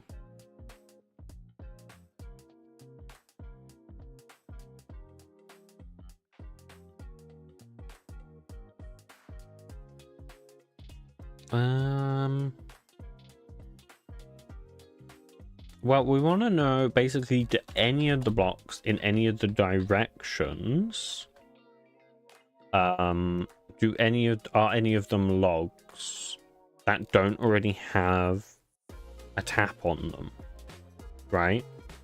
So what we'll have to do, this won't be easy, but we'll have to find all the blocks in each direction, and then we'll have to find the blocks around those blocks, and then we can see if any of those blocks have a tree tap. That's probably the best way to do it. The only other option would be to make it so the actual logs themselves store some kind of property that's like whether it's already being tapped. But I think that's kind of unnecessary. Bearing in mind this is going to be a one-off calculation anyways. So I think we'll do it like this. So let's do in so let's do block let's do direction dot values dot for direction, and then if it's not instance of a latex block, I don't think we need that, but sure, we'll keep that for now. If it's not instance of a latex block, then continue. Right. Then what we want to do is we want to know, basically do the same thing. So if we grab this is the latex block pos, or we can call this, I guess, neighbor pos. Actually, don't want to do direction dot values. We want to do axis dot x dot get directions. Is that right?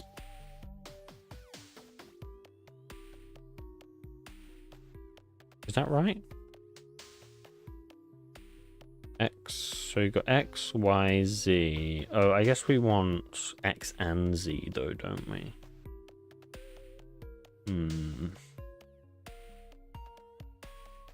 Okay. Well, we can just do direction dot values, and then if not, direction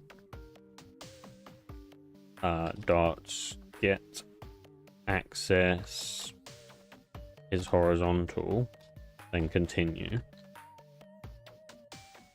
Actually, can we just do, I wonder, block state properties dot horizontal facing dot get possible values? Aha, smart. Okay, so then what we want to know, does this block have any neighbors that are tapped onto it? And they need to be tapped onto it as well. So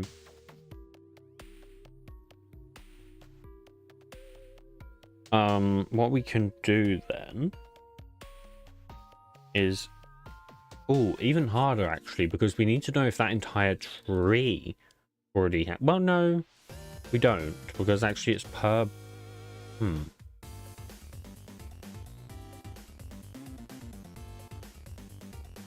actually don't remember how I did that.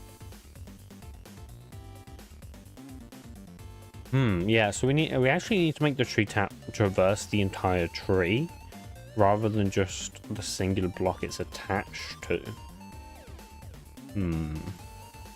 We'll come back to that, I think, because that's going to be a little bit complicated.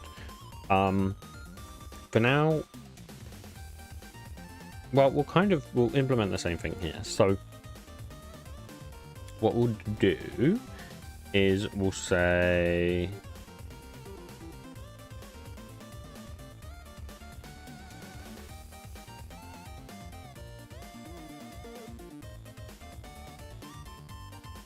okay, let's start by like traversing the tree, I think.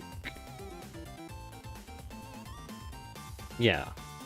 Okay, so what we'll do is we'll have a method that traverses the tree. So we'll have a like public static set of block pos find latex sources, and we'll get rid of max distance. But we'll take in a set of block pos visited. Okay, and we'll basically do this. So we'll do, we need a level. Okay.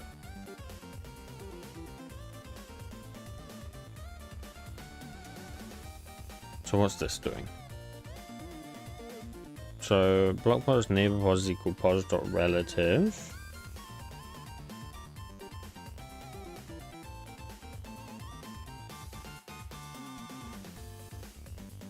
No. So what we want to do is we just want to do, I don't think we care about the facing, right? No, we don't. So we just want to do direction dot values dot for direction. Then we can get the block state, or we can get the block pos first. If visited contains the parse, then we just continue because we don't care. Otherwise, we want to get the state. If it's a latex block, add it, and then find the latex sources on that block.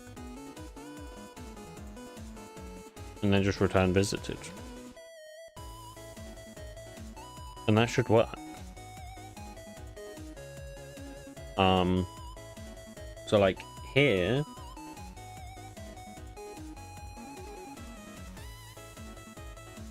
let's have a public static boolean is latex source hat.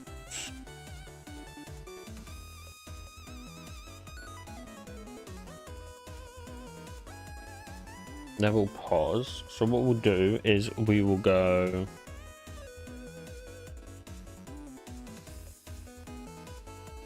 that our block pause sources, I guess. Okay. So then for each source, we basically check if it's a tree tap block. Yeah, okay.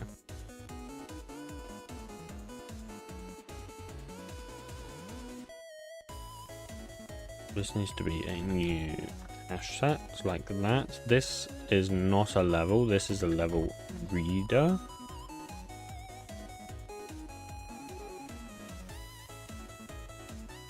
So if it's not empty and it's not tapped, then we can return true.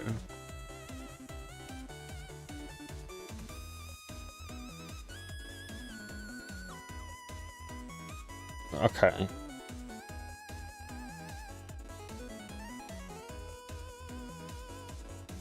What it might be worth doing is have a big set, right? So that we don't traverse like multiple times. What we can do is simplify this entire thing, right? So then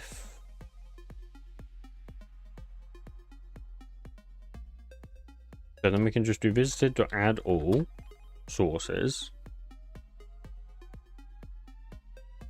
And then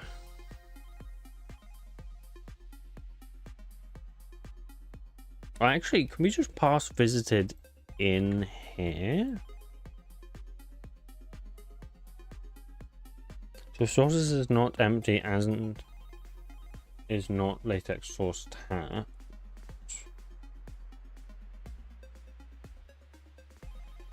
But the thing is, that's still going to search the tree the entire time, isn't it?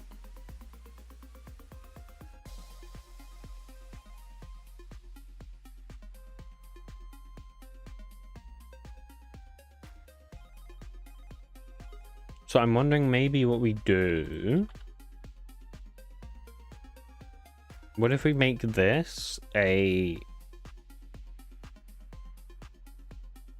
map of this might be overcomplicated, but if I make this a map of a set to a boolean, right, to a new hash map, I think I'm overcomplicating this, but it's fine. Make that 4, or we'll make it direction.values.size or .length, I mean, because it's an array, isn't it? And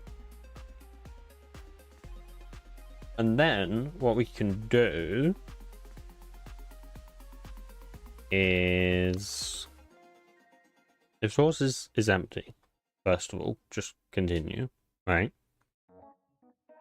And then we can see if it's tapped or not, and then put that in there.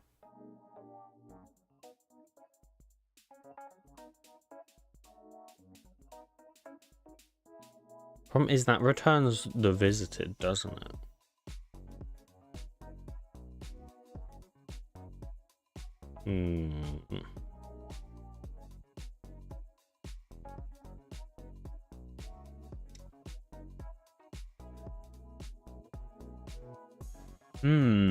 I want some kind of like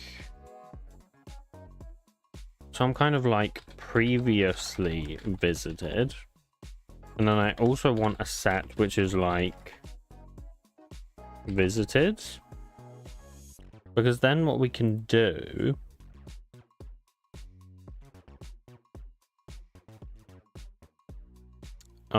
is we can pass in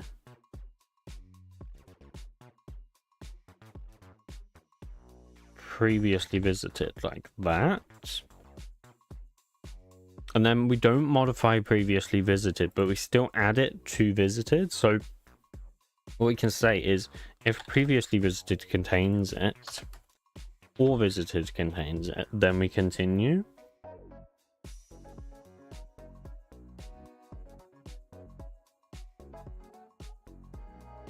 And then what we can say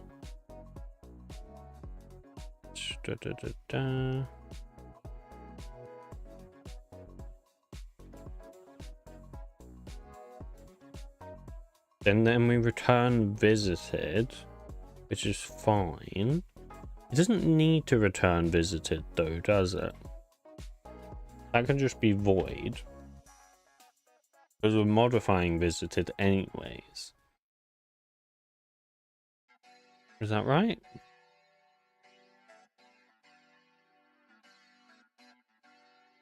So then what we can do in here is we can pass in the previously visited. So we can map that basically. So we can have like, or we can just have, I guess, a set of block pos previously visited. And then when we find these in here,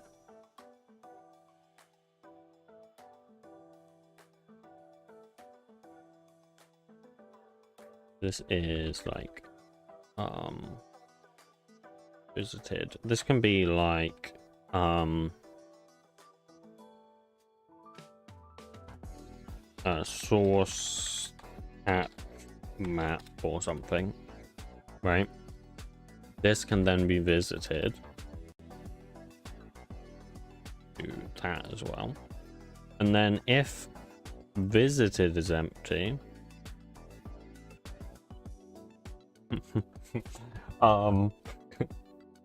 God, this is so complicated. Yeah,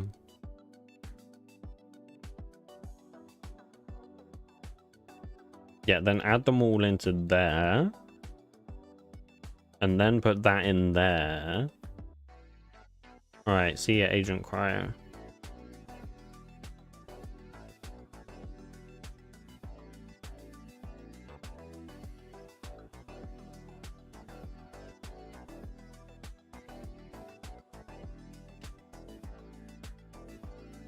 Okay, yeah, and then if it gets, then it returns true.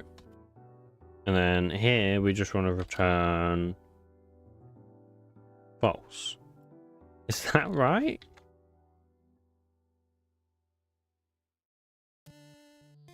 I feel like I've massively complicated this method, but I don't really know. Can exist.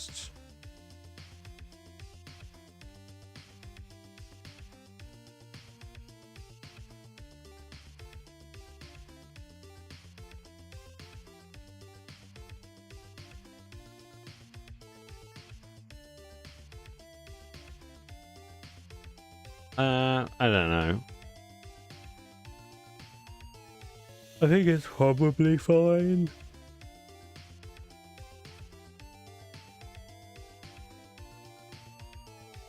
Yeah, I think so.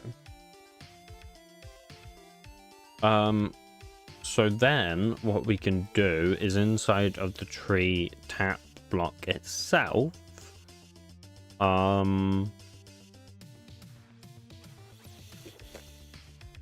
okay, this is where things get complicated, because what we want to do is we want to drain like the top of the tree first, right?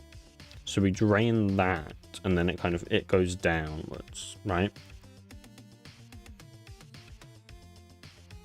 So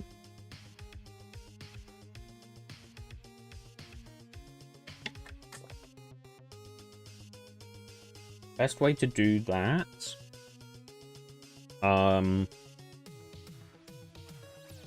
is sort the blocks by their Y levels, I guess.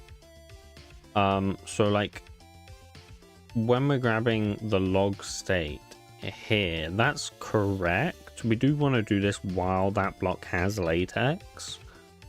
But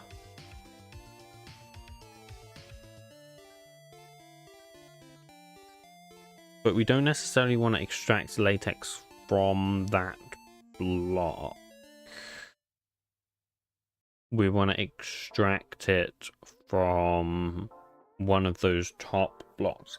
Either that, or we make the logs themselves transfer the latex downwards. That actually might be a better way to do it.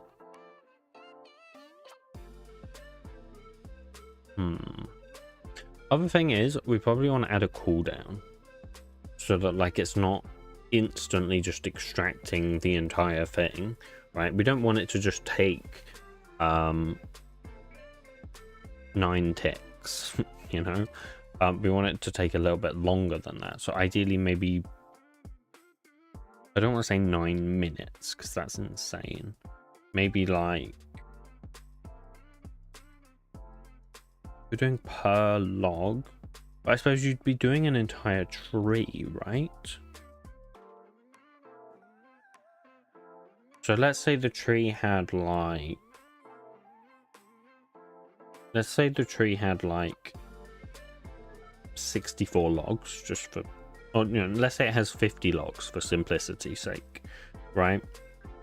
That'd be 50 times 9 divided by 20, so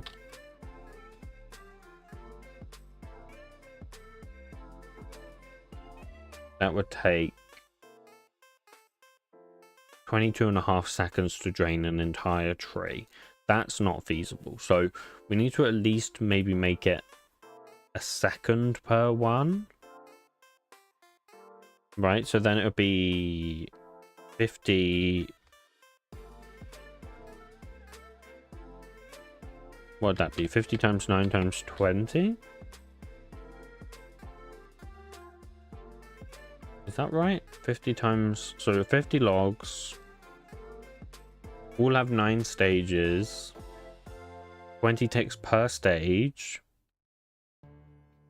So that would be 9,000 seconds, which is how many minutes? 150 minutes for an entire tree. That's too long. Wait, that can't be right. Is that right? Oh, because I'm timesing by 20. That's not right. So it's 9,000 divided by 20. So it's 450 seconds. Oh, which we already figured out was 22.5 minutes? You think I'll be able to make a tree tap? No. I mean, that's too long as well. Or is it? I suppose that's not that bad.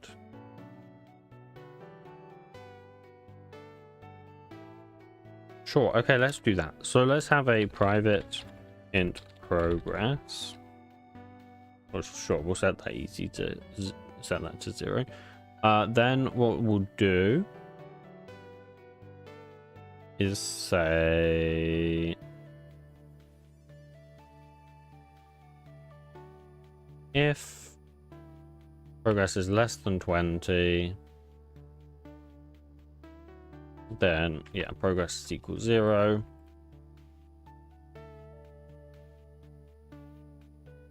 Nice. So that should mean it only extracts every second.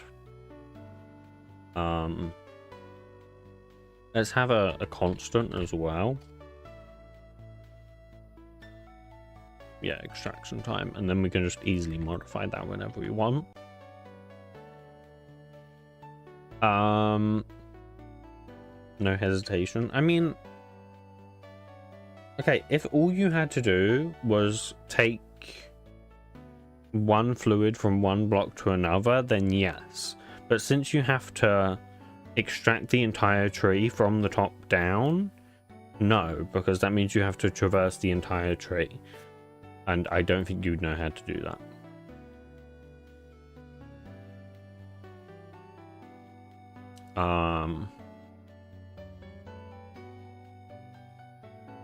Which is what I now have to figure out. The only problem with making the logs themselves have the fluid. Ugh.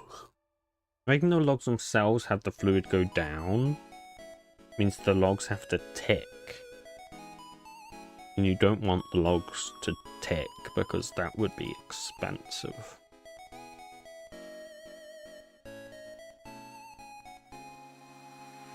So the tap really needs to do that then, doesn't it? Okay.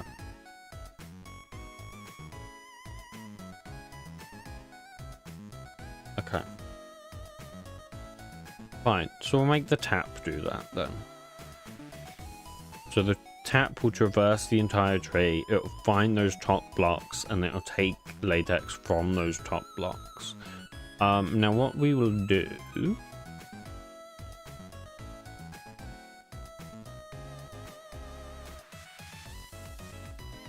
I mean, ideally later down the line, we even like store this in like some kind of temporary cache, and then we could have events that listen to block updates.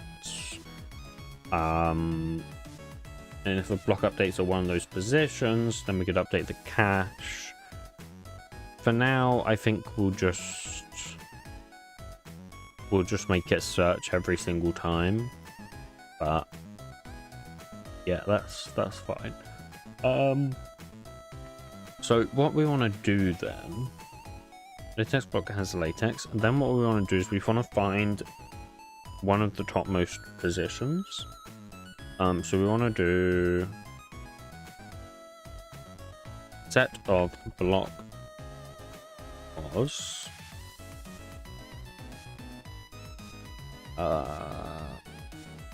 sources,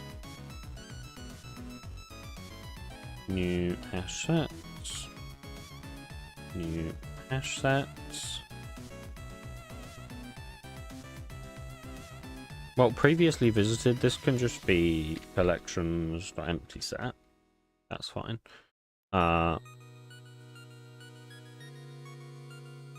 Okay, this. So we need a set of block pos sources is equal new hash set.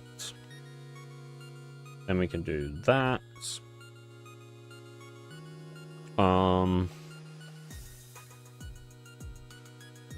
It kind of is easier if this just returns it, isn't it?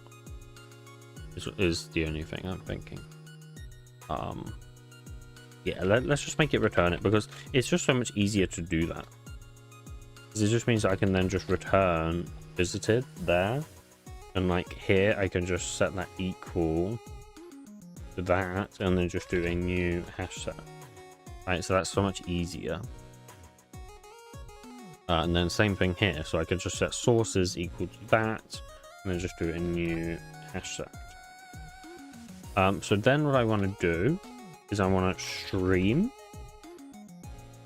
and I want to filter, and I want to filter to see I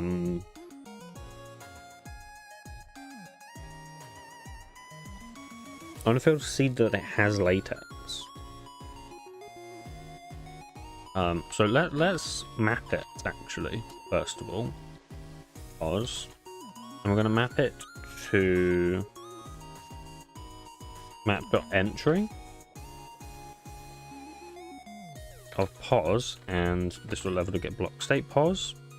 And then we can filter to see that it has latex. And then we can sort that by the latex level.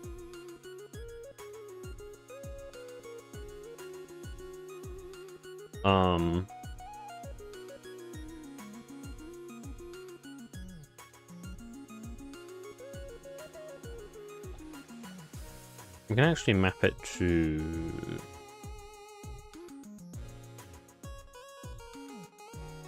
I'm just thinking,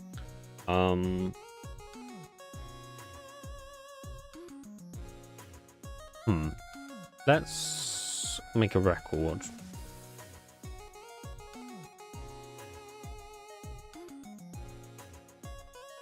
So this would be a block, pause, it will have block, state, and then I have a latex block.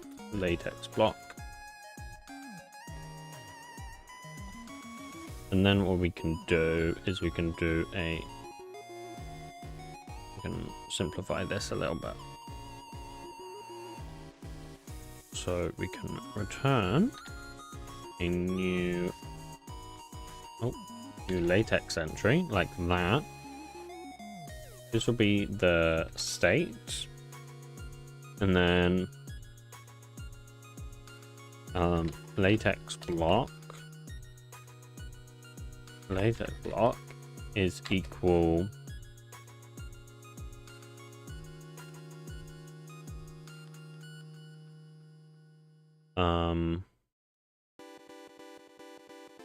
state.getBlock instance of latex block, then block or null. Oh, we can't do that because we're doing that there.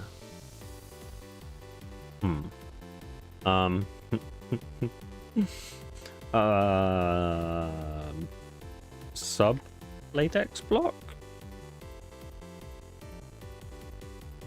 and then let's filter that it's non-null, so and just do, oh yeah, that's fine.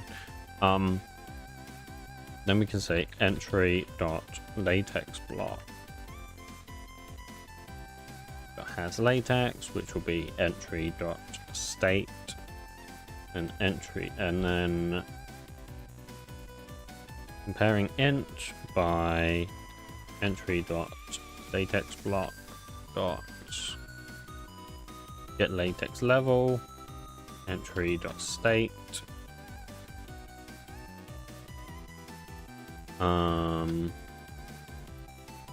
dot reversed, and then we can say then comparing. Well, no, we want to compare the Y level first, right? So we want to compare pos dot entry dot pos dot Y reverse, and then comparing entry dot latex block dot get latex level.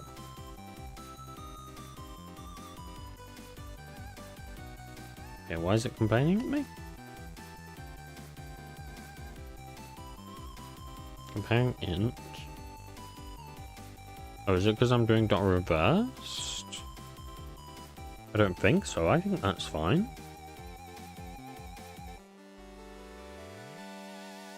It doesn't like it. Is it because this? No, that's fine. That goes to there. That's there. That goes to there.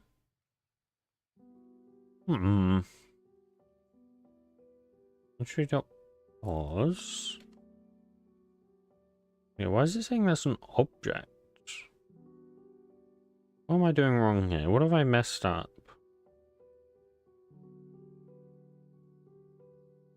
That's then comparing. That's the sorted. So that just takes in a comparator, which this is a comparator. So what have I messed up here?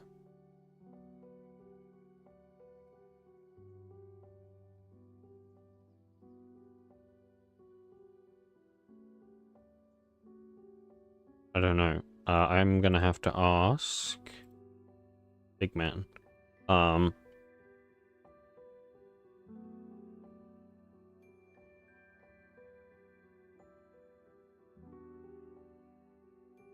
Because I'm not sure. It's probably a silly mistake somewhere.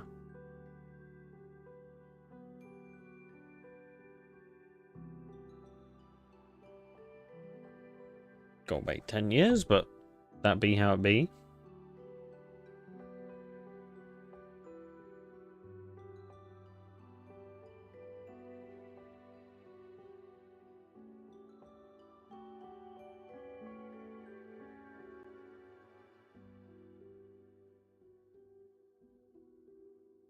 Oh. It's adding a stupid comment, which I didn't ask it to add. That's always nice. It also hasn't answered the question. Sources comparing int. Is that really necessary? Then comparing int. This isn't like this, so it says that should be. Don't do that, yeah. But it doesn't like that. Because that's a to list, I see. Oh yeah, that makes sense. So that does need to be a list. But wait, why is that still complaining? List of latex entry. Oh yeah, that's also fine. Oh, is that what was wrong though? Oh, I think that's what was wrong. Nope. Apparently just that one needs to be like that. I don't know why. Why? Whatever. Okay. Java moment, I guess. Okay, so then we don't want to make it a list though. We just want to do latex entry source, and then we want to find first, or else null. Right, because we can just min. Yeah, that makes sense. Okay, if we min it, does that mean? Nope. Okay, I really don't know. I don't know why it's doing that. If source is null, return. That's fine. So state after extraction. Okay.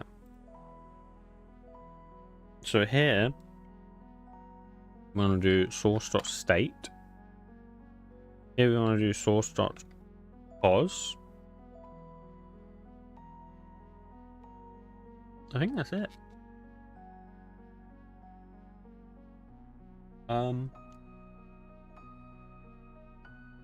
feel like we should make this method take in a level. Do we have a level writer? Level, and then a block was. Oh, this is a latex level. There you go. Oh, but that returns the state, so that actually wouldn't work. Yeah, okay, that's fine then. That's not really a problem. That's the state after extraction. Okay, lovely jubbly. That's fine.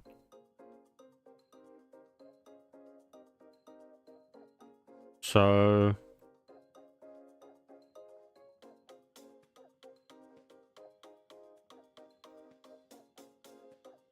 are we done?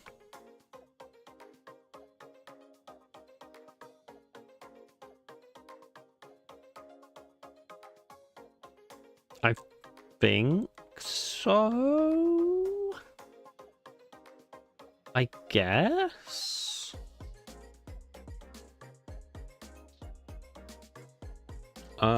We want to make the placement do this shenanigans.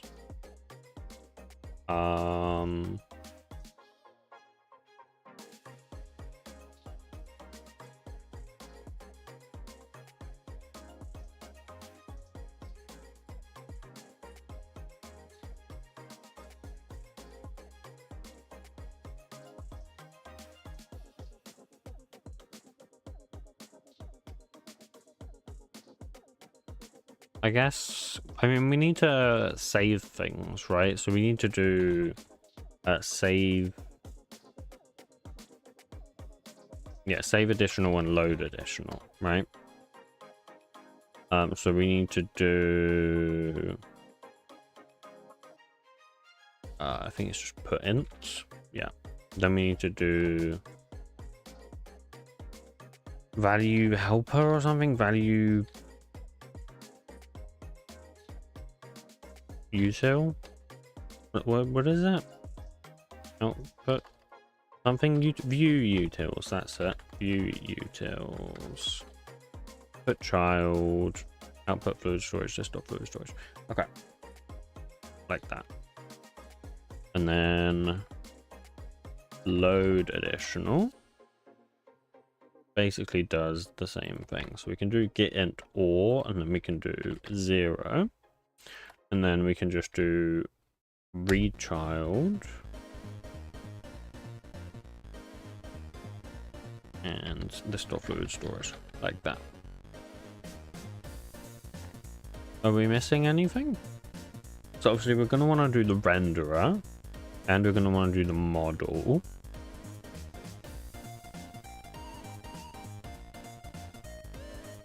I think that's it.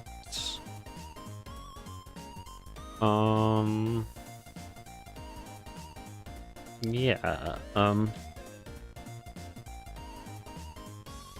So we're going to want somebody to like define the way it places. So we've got add state property compare to output. Do we not have like a placement supplier or anything? Apparently not. Okay. Well, we can do get state for placement anyways.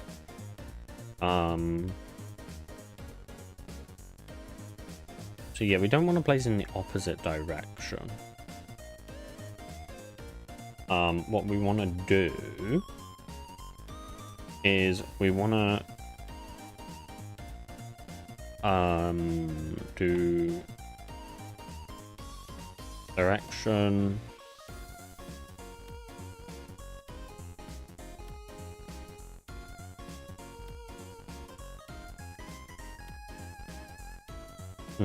No, what we want to do, we want to make can exist return. No, what we want to do, here's what we want to do. We want to do a private static direction. Get valid. Get direction where can exist. I guess. We'll have a level reader level, and we'll have a block pause, right?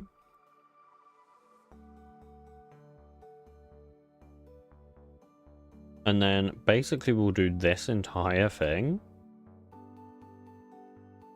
right? Here we'll return null. Here we'll return direction. This will be a direction. Wait, what the hell just happened?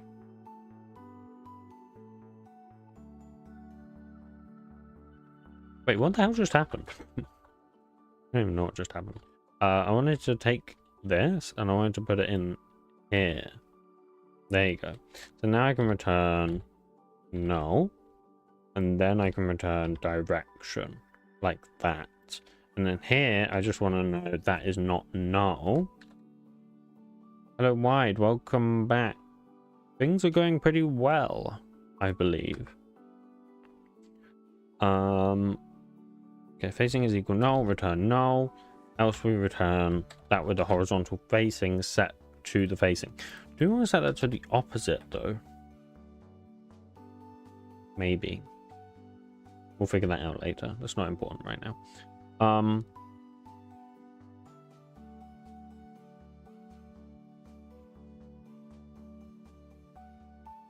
Let's make this a level pause, and we'll just say get direction can exist, level pause is not equal null, and then we'll just get rid of this stupid little method that doesn't need to exist.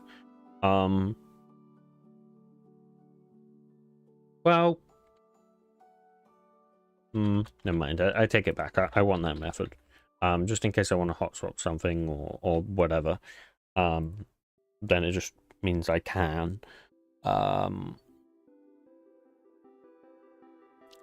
So that's fine.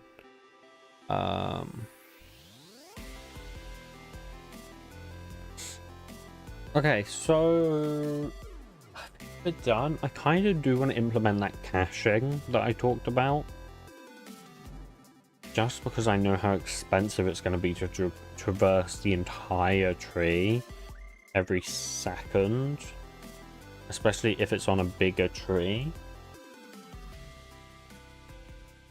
It's the kind of thing that you could even do multi-threaded, right? You could even, well, not necessarily multi-threaded, but you could put it on a separate thread, right? That it kind of runs on its own thread. Maybe.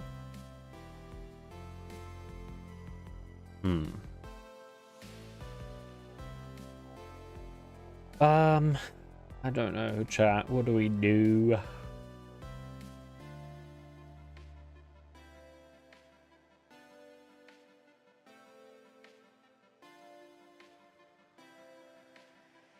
Action time.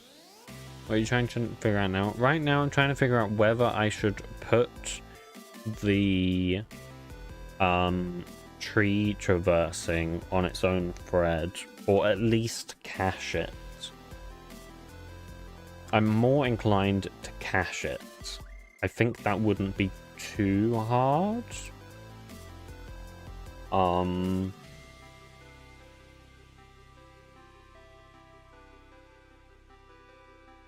Should we do that? Yeah, we might as well. It shouldn't be too hard, I don't think.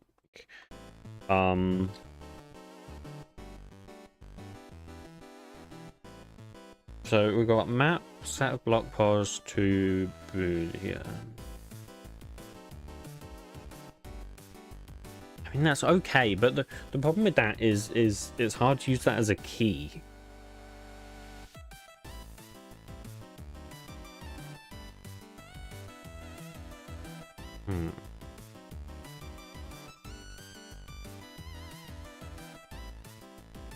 I mean, actually, I mean, we do want it as a key.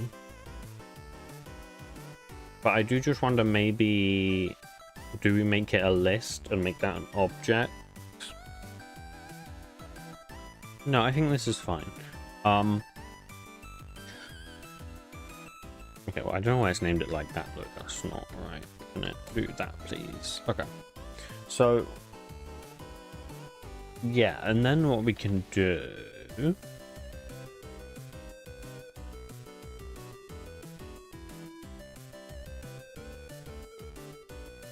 know what? I'm not going to do this. Not right now. Anyways, I'm going to put a to-do in here, and maybe we'll come back to that.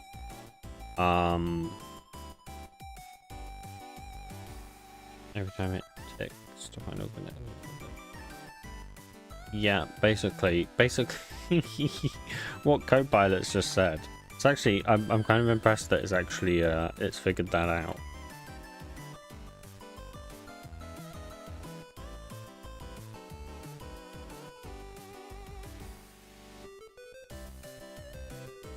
We'll put that back there, and then we'll just put this like that. Okay, there you go. I found my architecture to work for my mod.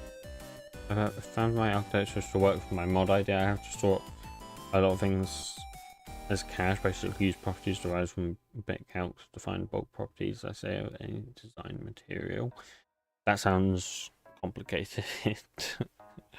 I mean, caching is kind of the way to do things very often, but you do have to be cautious that obviously when you cache things, it goes into memory. So you don't want to be using gigabytes of RAM for a single mod. You don't even really want to be using megabytes. You can avoid it. This could use that. This cache could end up using that, but I think that's better regardless than doing the computation every tick. If we can do that. I mean, it shouldn't be too expensive anyways. Like, you should never have a tree that's like hundreds of blocks. Like, it shouldn't really happen. It's more of like a theoretical, if it happens, we don't want it to lag a lot. But generally, I mean, it's gonna be fine. Okay, let's close that, because we don't need those anymore. We already have that sorted. How much does identifier with double variable take up? What do you mean? Identifier with double variable? You mean identifiers? Like these? I mean, it's just 2 strings, right? So it depends on how long the string is, really.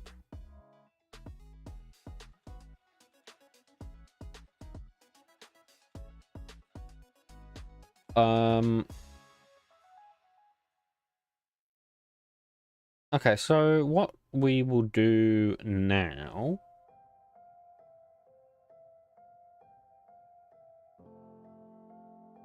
like, say you compute a property and store as a double data type, and say you have these cache, like 12 of them. Well, then that's just 12 doubles, right? So that's what, 12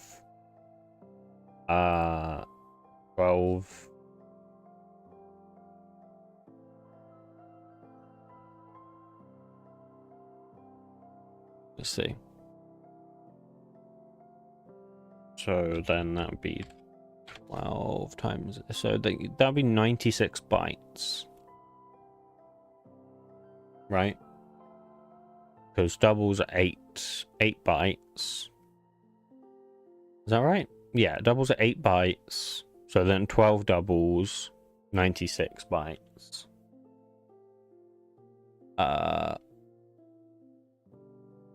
Which is like fine, right?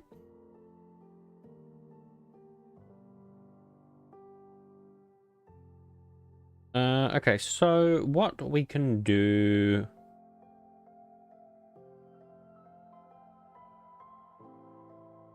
Yeah, that's actually really, really efficient then.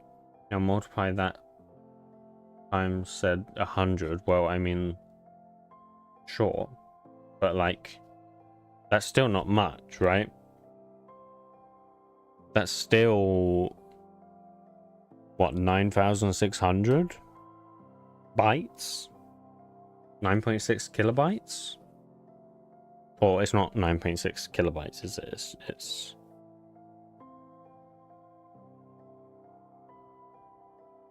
It would be... Well, yeah, it would be, yeah. Because kilobytes are going to be like that. It'd be if it was like kibibytes or something. Yeah, because that would be 9.3 kibibytes, which is like technically what everyone actually knows, but it was, you know, who cares, right?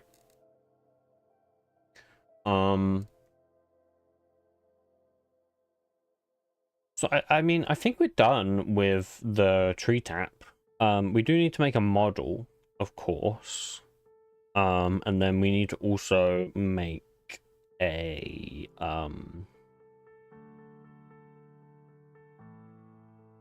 thing. I can't think. Voxel shape, that's it. So I mean, let's make a model. Shouldn't take long.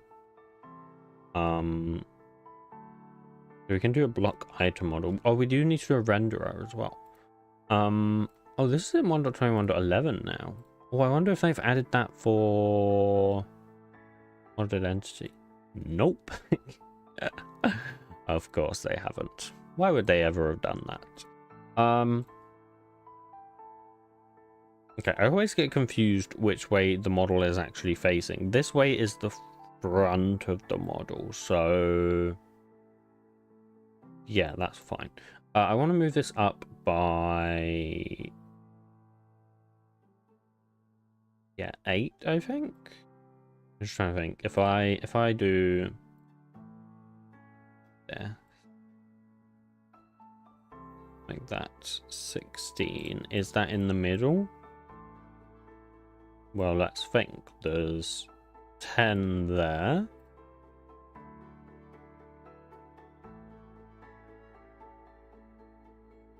That'd be 10. Wait, that doesn't make sense. How's that 10? Which should be 9 then, right? So then that's... Wait. Am I going crazy? Oh, that's 7. Oh, I was moving it up by 10. I was like, wait, there's no way that's a height of 10. That doesn't make sense. But no, I was moving up by 10 because it was +2 because of the height of this cube. I was like, what the hell is going on? Okay, that makes more sense. So that's 8 and 8. So that would be 16. So this needs to go 1 down. So then that's 7. 7, that's 14 plus 2, that's 16. Okay, so that's in the middle then. Okay, so what I'm thinking, we're going to want this on the south face, right? Because this is basically the face that's going to be against the tree. So we can imagine like, let's just give this a marker color like orange, right? So the tree would sit here, right? So basically we're going to model against this tree. Now I will say I'm not good at modeling things in small spaces. That is one thing I struggle a little bit with, but we're going to try. So my plan is to basically have it wrap around the tree like that. I'm just kind of doing this off memory of what they look like, so it's not going to be perfectly what they look like, but it should be okay. So then we want some kind of like collector here, right? So this is obviously the more complex part. I need some kind of reference. Pre-tap.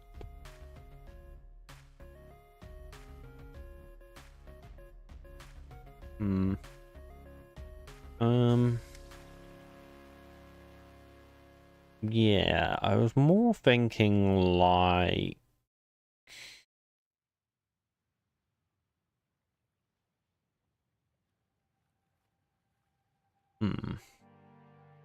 okay, that's fine. I mean, what we can do in that case is we can grab all of these and just move them up a little bit like this, so they're actually not going to be like in line like that. Because then what we can have is we can basically have like down here somewhere we can have some kind of bowl, so we can come out like 4 and then so what's that? So that's 10. So if we come out 10 that way as well. Although we actually want that to be like in, don't we? Like that.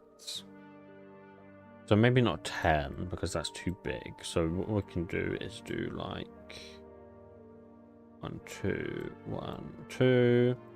What's that? That's 8, which would be better. And then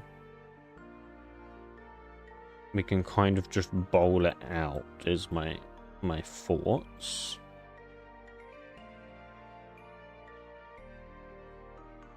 Okay.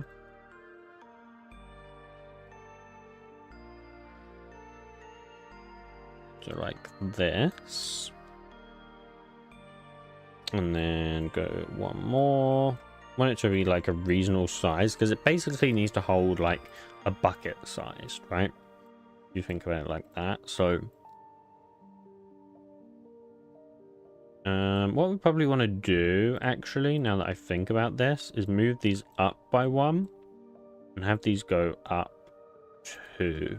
So like it's more of a vertical bowl. And then these go up by 2. And then we can just move that. Duplicate, move over there. And then we probably do want to have, to be honest, some kind of like base here is what I'm thinking though. Right? Like down like this. And I mean we can move this forward, so on the where are we? The Z we can do 15.999. And then it's not a Z fighting, right? I think that'd be a better approach. We could come out maybe we could come up 1 more maybe. I don't want to come up too far, but something like this. Just makes this part a little bit more complicated, but that's okay. And then go in. Oh, my PC lagged for a second there. Duplicate this one. Right, so something like that maybe. And maybe, and this, not sure what this is going to look like, but maybe we make this one 1 high. Yeah, I think that's better because that kind of shows it kind of capped a little bit. So then we just move that up 1 and do that. There you go. Okay, so then let's just grab all of these. And we'll group them just so it's easier to deal with it all. Is that all of it? Yeah, okay. So then what we'll do is we will group elements and we'll call this the bowl, like that. And then we can take this and group elements and just call this the like harness, not hardness, the harness. Probably not like a technical name, but like who cares. And then just make like the spout here, right? So these should probably come in maybe 1 more, I'm thinking. And then grab our one to go here, bring this up, and then basically this needs to go at an angle. So what we can do is we can group elements. Let's do like that. And then we can edit the pivot point. We can first of all center the pivot point, and then we can move the pivot point back. And by doing that, we should be able to rotate like that. It's kind of what I'm thinking. So if we do 45 degrees, and I think it needs to be thinner than this, because that looks a bit weird. Maybe not as long as well. So what's that? That's 6. Yeah, I think that's better. And we can still do some kind of like, so like if we move into local space and bring this up, we can still do some kind of edge to it.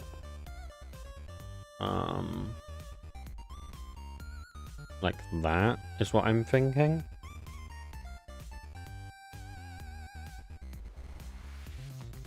Now if I do that, okay, so if we do 6.001, and then here, if I grab this one, if we do 9.999, then that one's forward as well. Question, can we pull these back by one? No, that would have been peak, but we can't do that, can we? Because the math doesn't math. That's a shame. I mean, we could bring these up.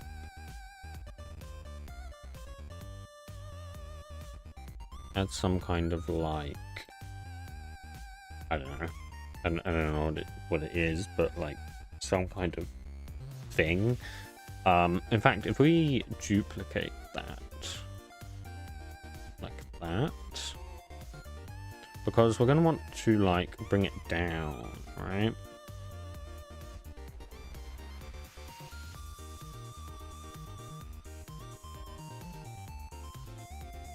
Okay, how do I select the other one? There you go. How long did it take you to model your blast furnace? I assume you mean the arc furnace, because the blast furnace is a vanilla thing, right?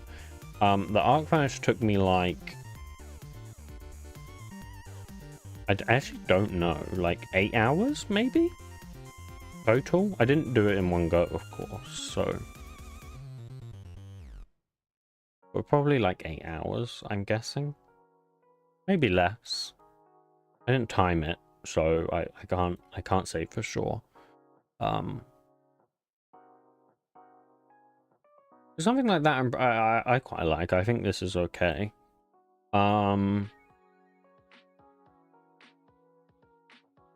Yeah. Now the question is, like, how do we have a fluid that runs down here into the bowl? That's a whole nother thing. We can figure that out in the future. How long would it have taken if you made the model even bigger? A long time, is the best I can say to that.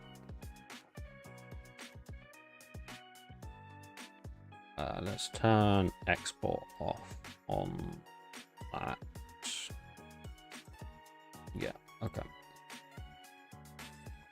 I mean, I wouldn't necessarily say it scales linearly or exponentially. I mean, I guess probably closer to exponentially.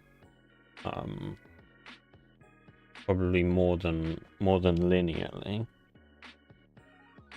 Use outside of the allowed size restrictions, it may not work. North side has invalid UV sizes, should not be 0. Yeah, whatever, who cares? Those are all fine.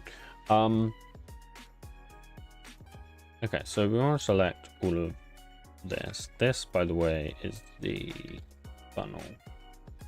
Or that's what I'm calling it. I don't know if that's the technical name for it. Probably a spout, actually. I'll change that in a second. Let's do padding. Should we do box UV or not?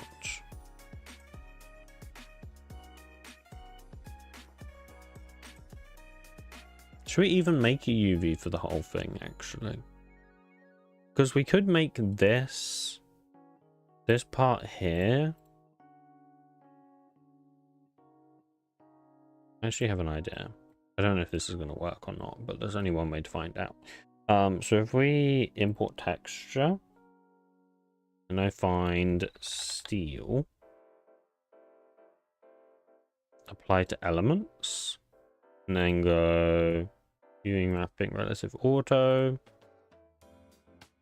relative auto, relative auto, relative auto, relative auto, relative auto.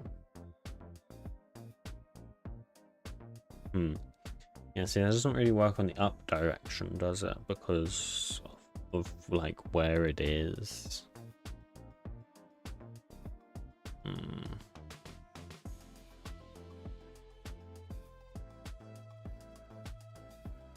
Because even if I bought it there, like it's outside of...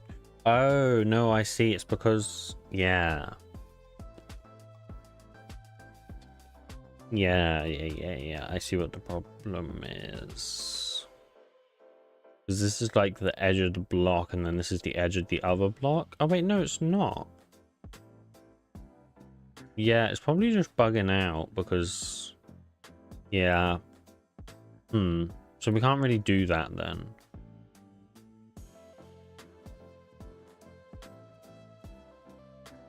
Maybe just auto UV. Auto UV. Auto UV. Why can't I select the other ones? Hello? I can't select the other faces for some reason. I think I can. I think it's just bugging out. Auto UV. Auto UV.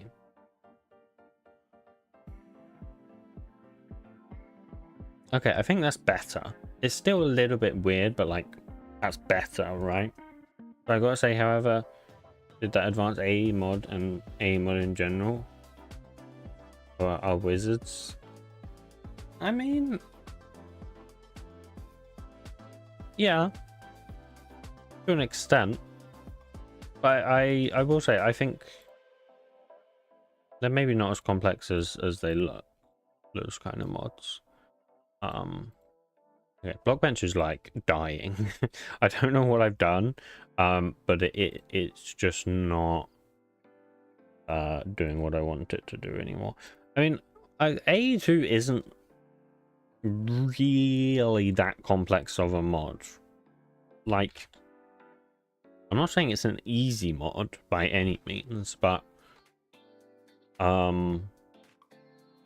it's not that bad.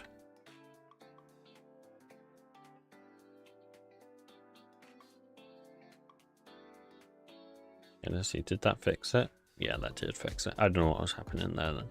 I'm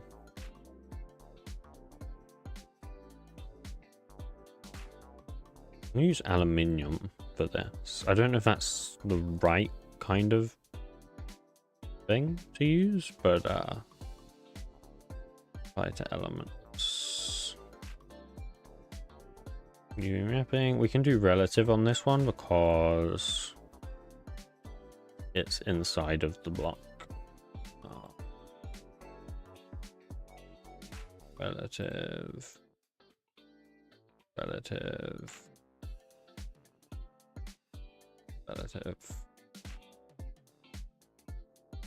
Nice.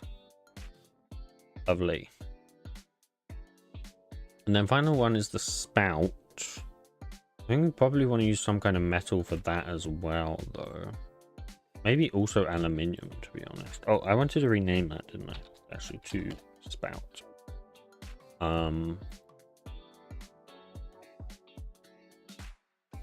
I think I probably want to just apply this to that as well.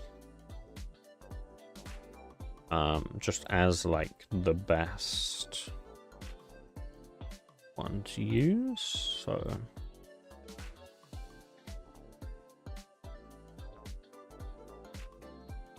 yeah, that looks fine. It's not amazing. I mean, eventually maybe we'll have obviously some kind of better textures once I can either kidnap a texture artist or pay someone. But like for now, I mean, that's fine. Now obviously display is gonna be funky here, so I don't know how this is gonna work, but it actually works really well. I'm actually astonished how well that works. How long did it take you to learn Blockbench for the first time? I mean, hard to say because I kind of picked it up when it first started existing, so I've kind of been learning as they've been developing it. So maybe like a month. I mean, probably not even that. Probably like a week. I mean, it's not hard. It's much easier than something like Blender.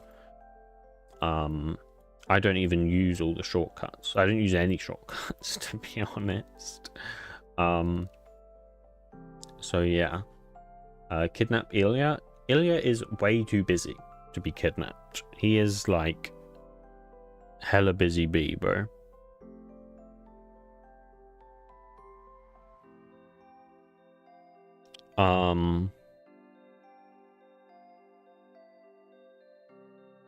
But yeah, he just has better things to do than help me. And also he's working on his own tech mod, so I don't think, I mean, I'm not necessarily that our mods clash, because they are kind of different, but I don't necessarily think he would want to help me on mine when he's got his own that he's working on, right?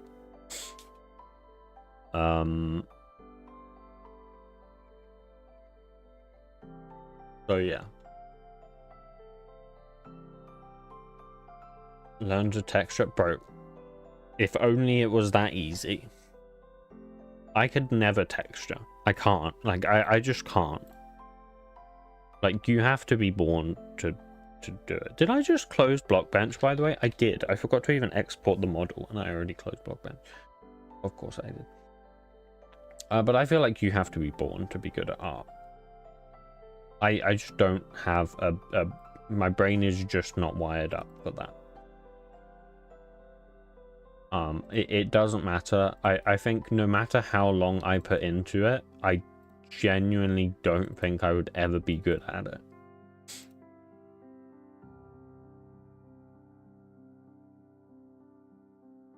Model contains 1 cube that are larger than the block limit allowed by Minecraft. What? No, it's fine. What the hell are you on about? Wait, does it not let you export it?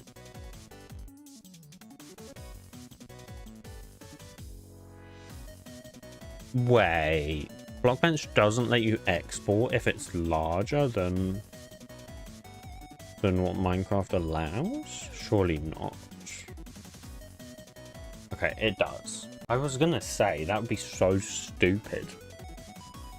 Because, like, it's gonna work fine.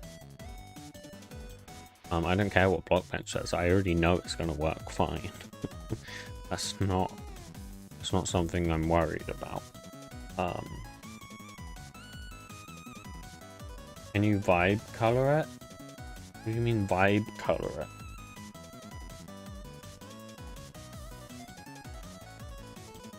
Okay, that's just... yeah. Okay. Wasn't sure what that was for a second. I don't know why these folders are still here. Those shouldn't be here anymore. What is this? Did Basti write this? Or did I write this? I don't think this is being used anyways.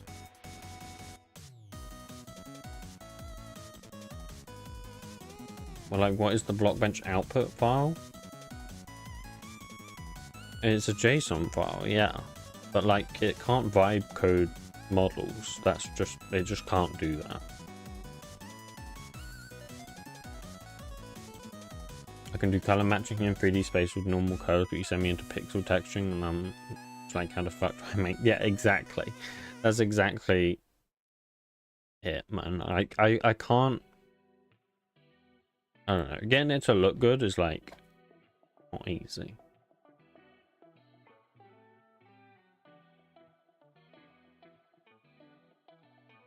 Okay.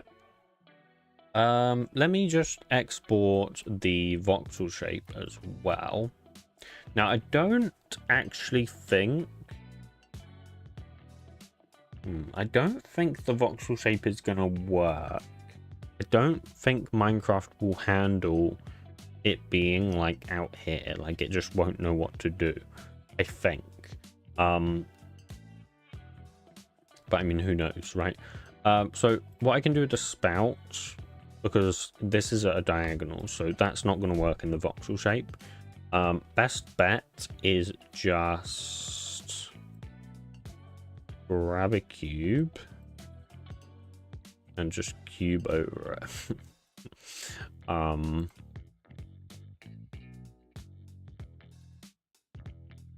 Did you texture that yourself? I mean, yes, but like it is just using existing textures in the mod, so something like that, I guess. It doesn't need to be perfect. That's the thing about voxel shapes, is they don't need to be this like perfect representation. Even honestly, the bowl, like the bowl, this is too complex, to be honest. It doesn't need to be this complex. Voxel shapes are one of those things that you need to optimize, because otherwise it lags like hell. So honestly, I'm just gonna box over the entire bowl like that. And then get rid of the rest of the bowl. I don't think the harness is gonna work, but we'll see what happens, and it will either work or it won't. So if I think I might have to delete this cube as well. I'm not sure how that's going to handle it. Okay, if I then export voxel shape, yeah, Mojang mappings, confirm. Let's see what happens. It will either work or it won't. So let's discard all. Make sure it doesn't save our changes there. This might work.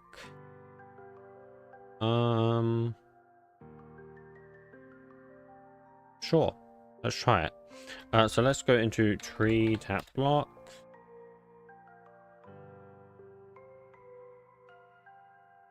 Okay.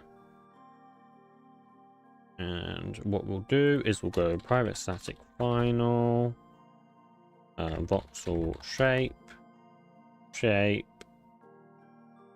equal make, what is it called? Make shape or shape or...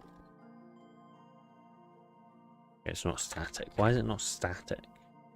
What are we doing? What? Why are you doing that? Okay, I don't know why it's doing that. A bit weird. Actually, what has it done on the values here? Yeah, see, it's put like 2 and stuff. I don't think it's gonna work though. I'm pretty confident it won't work, but I guess you never know. So let's do shape factory. We'll do use rotated shapes, and then that'll handle the rotation for us. And then we run it. No, we need to do some data gen stuff first, otherwise that's gonna not work.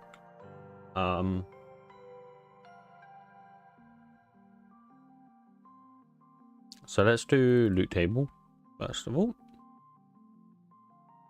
Drop self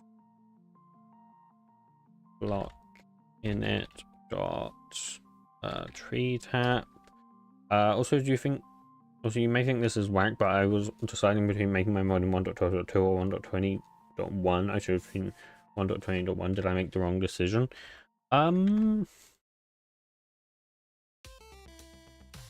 would say no.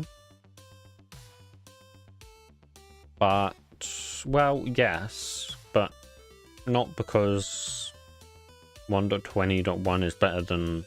Well, 1.20.1 is better than 1.12. But I wouldn't say 1.20.1 is the version you should be modding for. Is all. That's all I would say. I'd say you'd be better off in 1.21.1 or 26.1.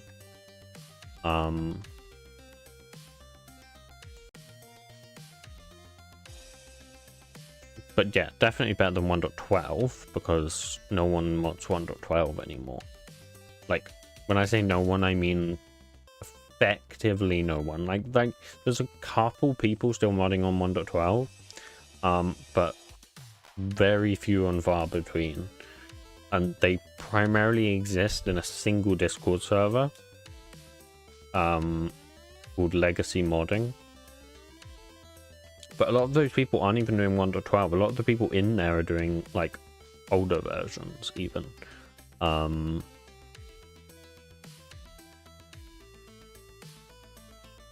So yeah, that's all I will say.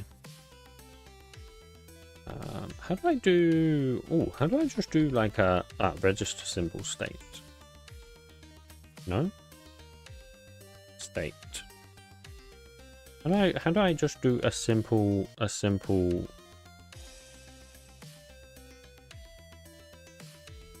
it just register custom cube?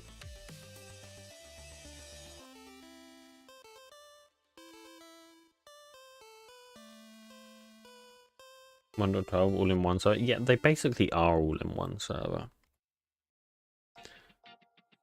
I mean, you might find some of them on like Minecraft Mod Dev, but not many, because most other people there won't be able to help you with it. I mean, I honestly still retain a fair amount of 1.12 knowledge. Just because like that's how I started, so I remember quite a bit about it, but most people don't. Most people have intentionally tried to forget it, because that was an interesting time, to say the least.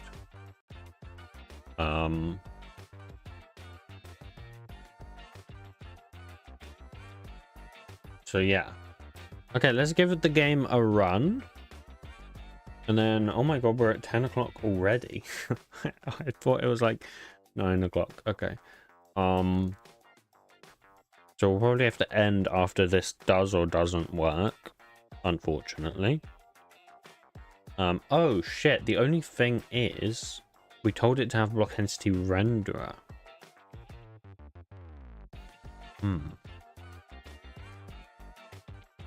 Yeah, that's not going to work then, is it? Also, why is this doing this? Yeah, but that's not going to work. For now, we'll get rid of the block entity renderer, because that's not going to work. Rid of that. Heard 1.7.10 was the GOAT, but up-to-date documentation is very hard to find, and also mods are on new versions don't ever backport. Yeah, no one ever backports. Just because like the players don't play on old versions, so there's no point backporting.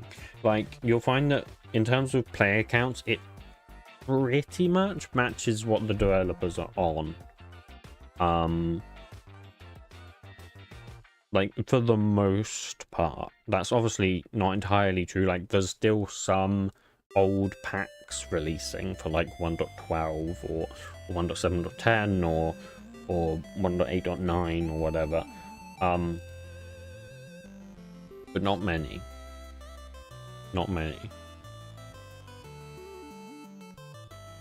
Greg Tech? No, but Greg Tech's on, what is it, 1.21.11 now, I think?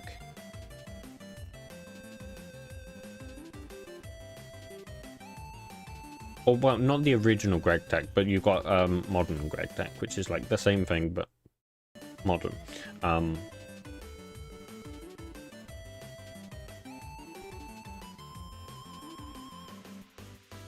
Okay, I've opened the test world, but I actually don't want to open this world. We'll open like this one. I don't know, it doesn't really matter. Never mind, can't open that one. Make a new one then. How do I get rid of the tint of my custom leaves? Remove the tint provider. I mean, you have to have registered a tint provider to have tint. So just get rid of that. Okay, this is not right. Oh, I didn't run data gen, chat. Why didn't you guys tell me? I can't believe you guys wouldn't tell me this. But I need to run data gen.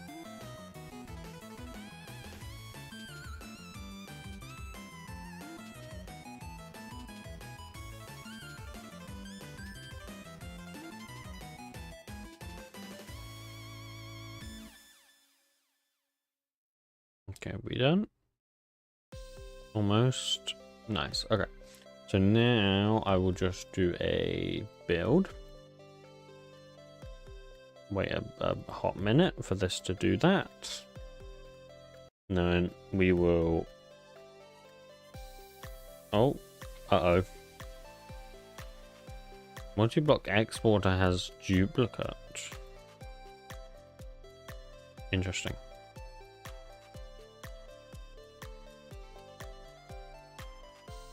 Interesting. Why?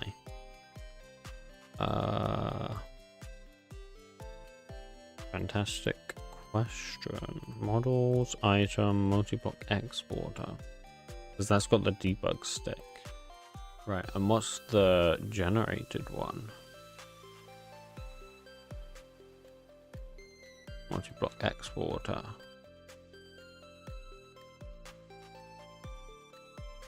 Let's just get rid of that for now. I'm not gonna worry about it. Okay, so then I'll build again. Give it a second. Okay. Then we reload. Oh, no bueno. Not worked. Suspicious. Okay, first of all, let's figure out what's going on with the... I think I meant to just use this. Great. Oh no, that's a trivial cube. Never mind. Yeah, that's not what I want. Where's the model export order? I don't know. Interesting.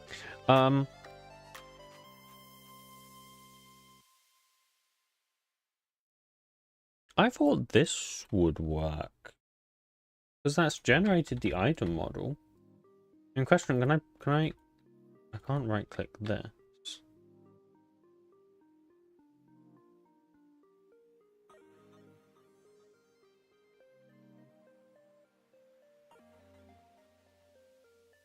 Tree tap. What's wrong? Okay, well, what's it saying in the logs? Let's have a look at the logs. The logs will tell us. Somewhere.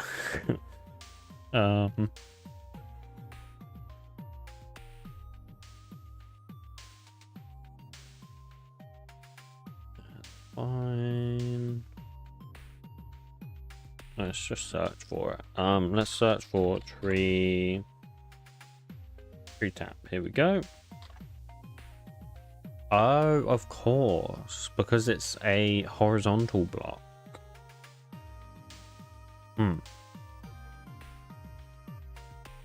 A horizontally rotated block, I guess.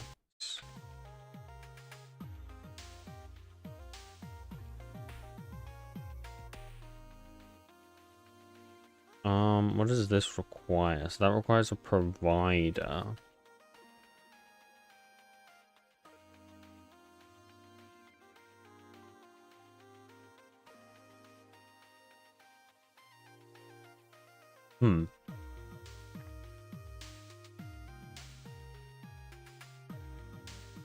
What the hell goes here?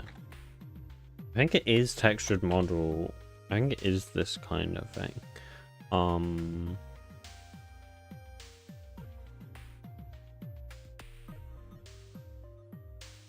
I don't know, guys. I don't know how we would do a horizontal rotation model.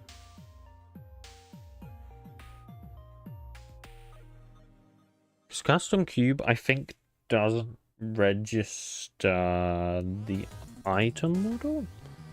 I guess we could add it in here. That's not really ideal, is it?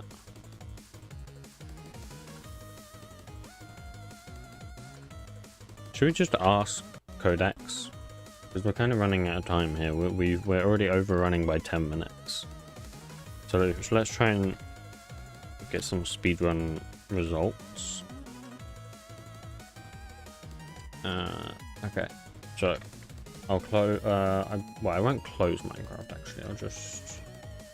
I will do this. There you go. Okay, come on, WSL.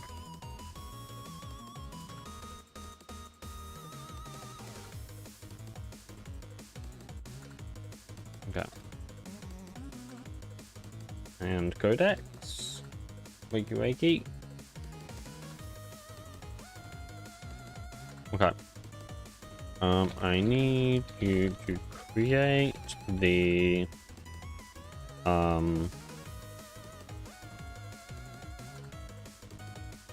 block state and item model and item state data gen for the tree tap lock in at Industria model provider.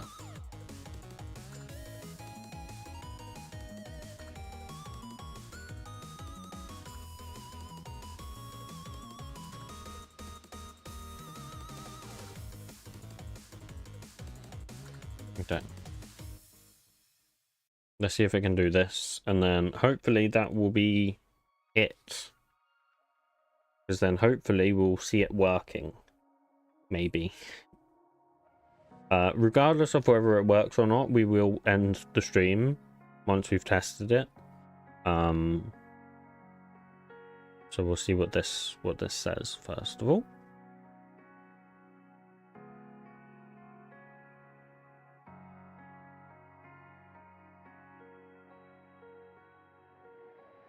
Create non-template horizontal block. Interesting. I didn't know that's what it was. Where's it added it? Oh, it's there. Okay. Oh, and then it's also registered a simple item model. I see. Yeah, that makes sense.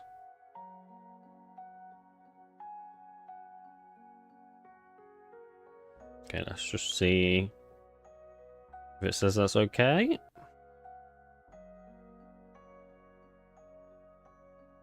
Can you get rid of the generated item model for the model? Oh wait, no, I think that was fine actually, wasn't it? Oops, I didn't mean to pause the game. I just meant to run data gen. There you go. Okay, and I will bring window capture back. And oh, not that, this. And then hopefully, whilst that's doing that, let's grab ourselves a rubber sapling, some bone meal.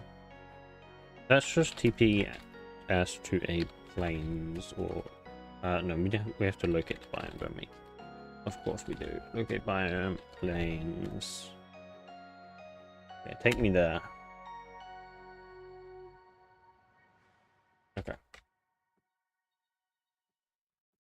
So we'll build that. Give it a second. Once done that, we will F3 and T. Oh, it failed again.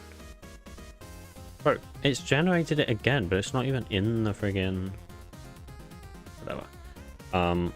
What do I export? Get out of here.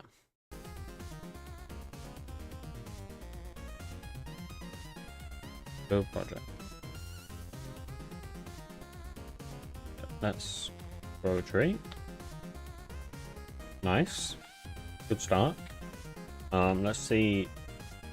Okay, yeah, these have latex. Good. So let's see. Can we F3T? But it's still not working.